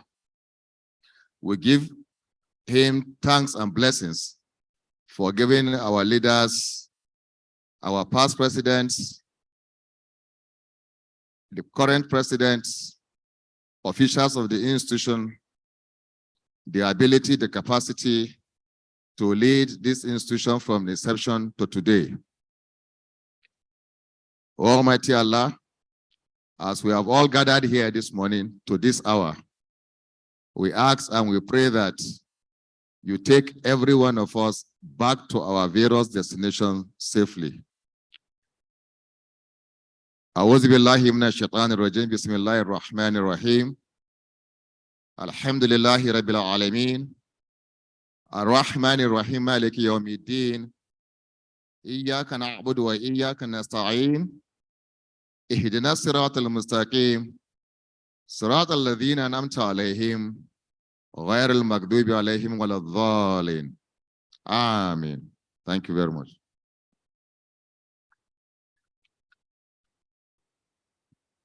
It's lunchtime. Please, the senior fellows and all the past presidents, Board of Trustees chairman, you go with Mr. Ambrose this way. Your service point is this way, sir. Management committee, council, this way, please. The fellows, please, you're going the other way. The second door, the other way. If you please, can you raise your hand so that they would see you?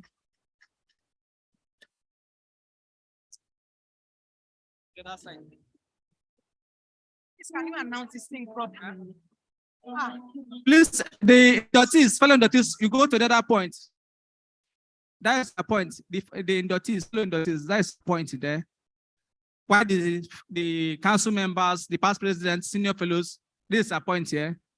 Other members, that is a point. Please, let it be orderly, please. God bless you.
Okay.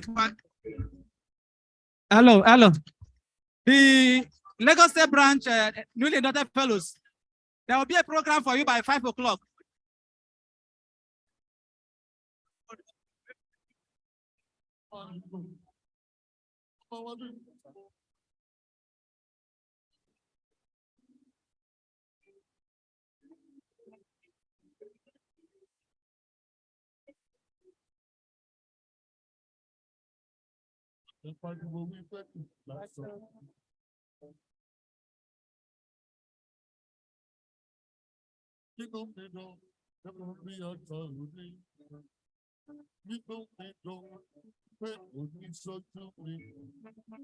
Congratulations.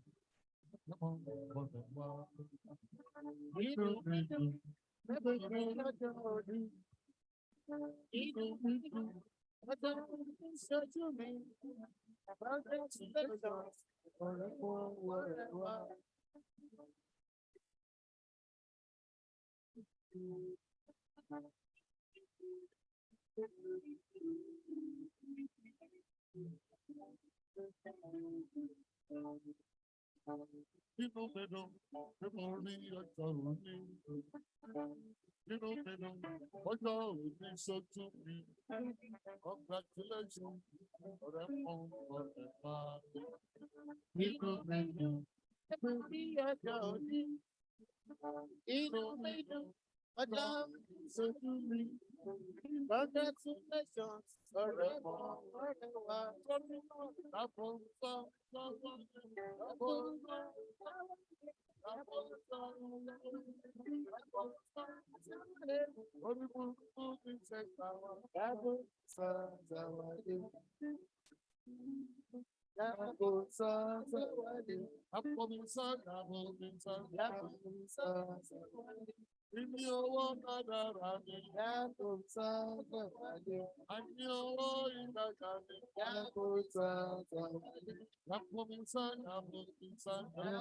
God, I never see your type. This kind God, blessed be your holy name. This kind God, this kind God, I never see your type. This kind God, blessed be your holy name.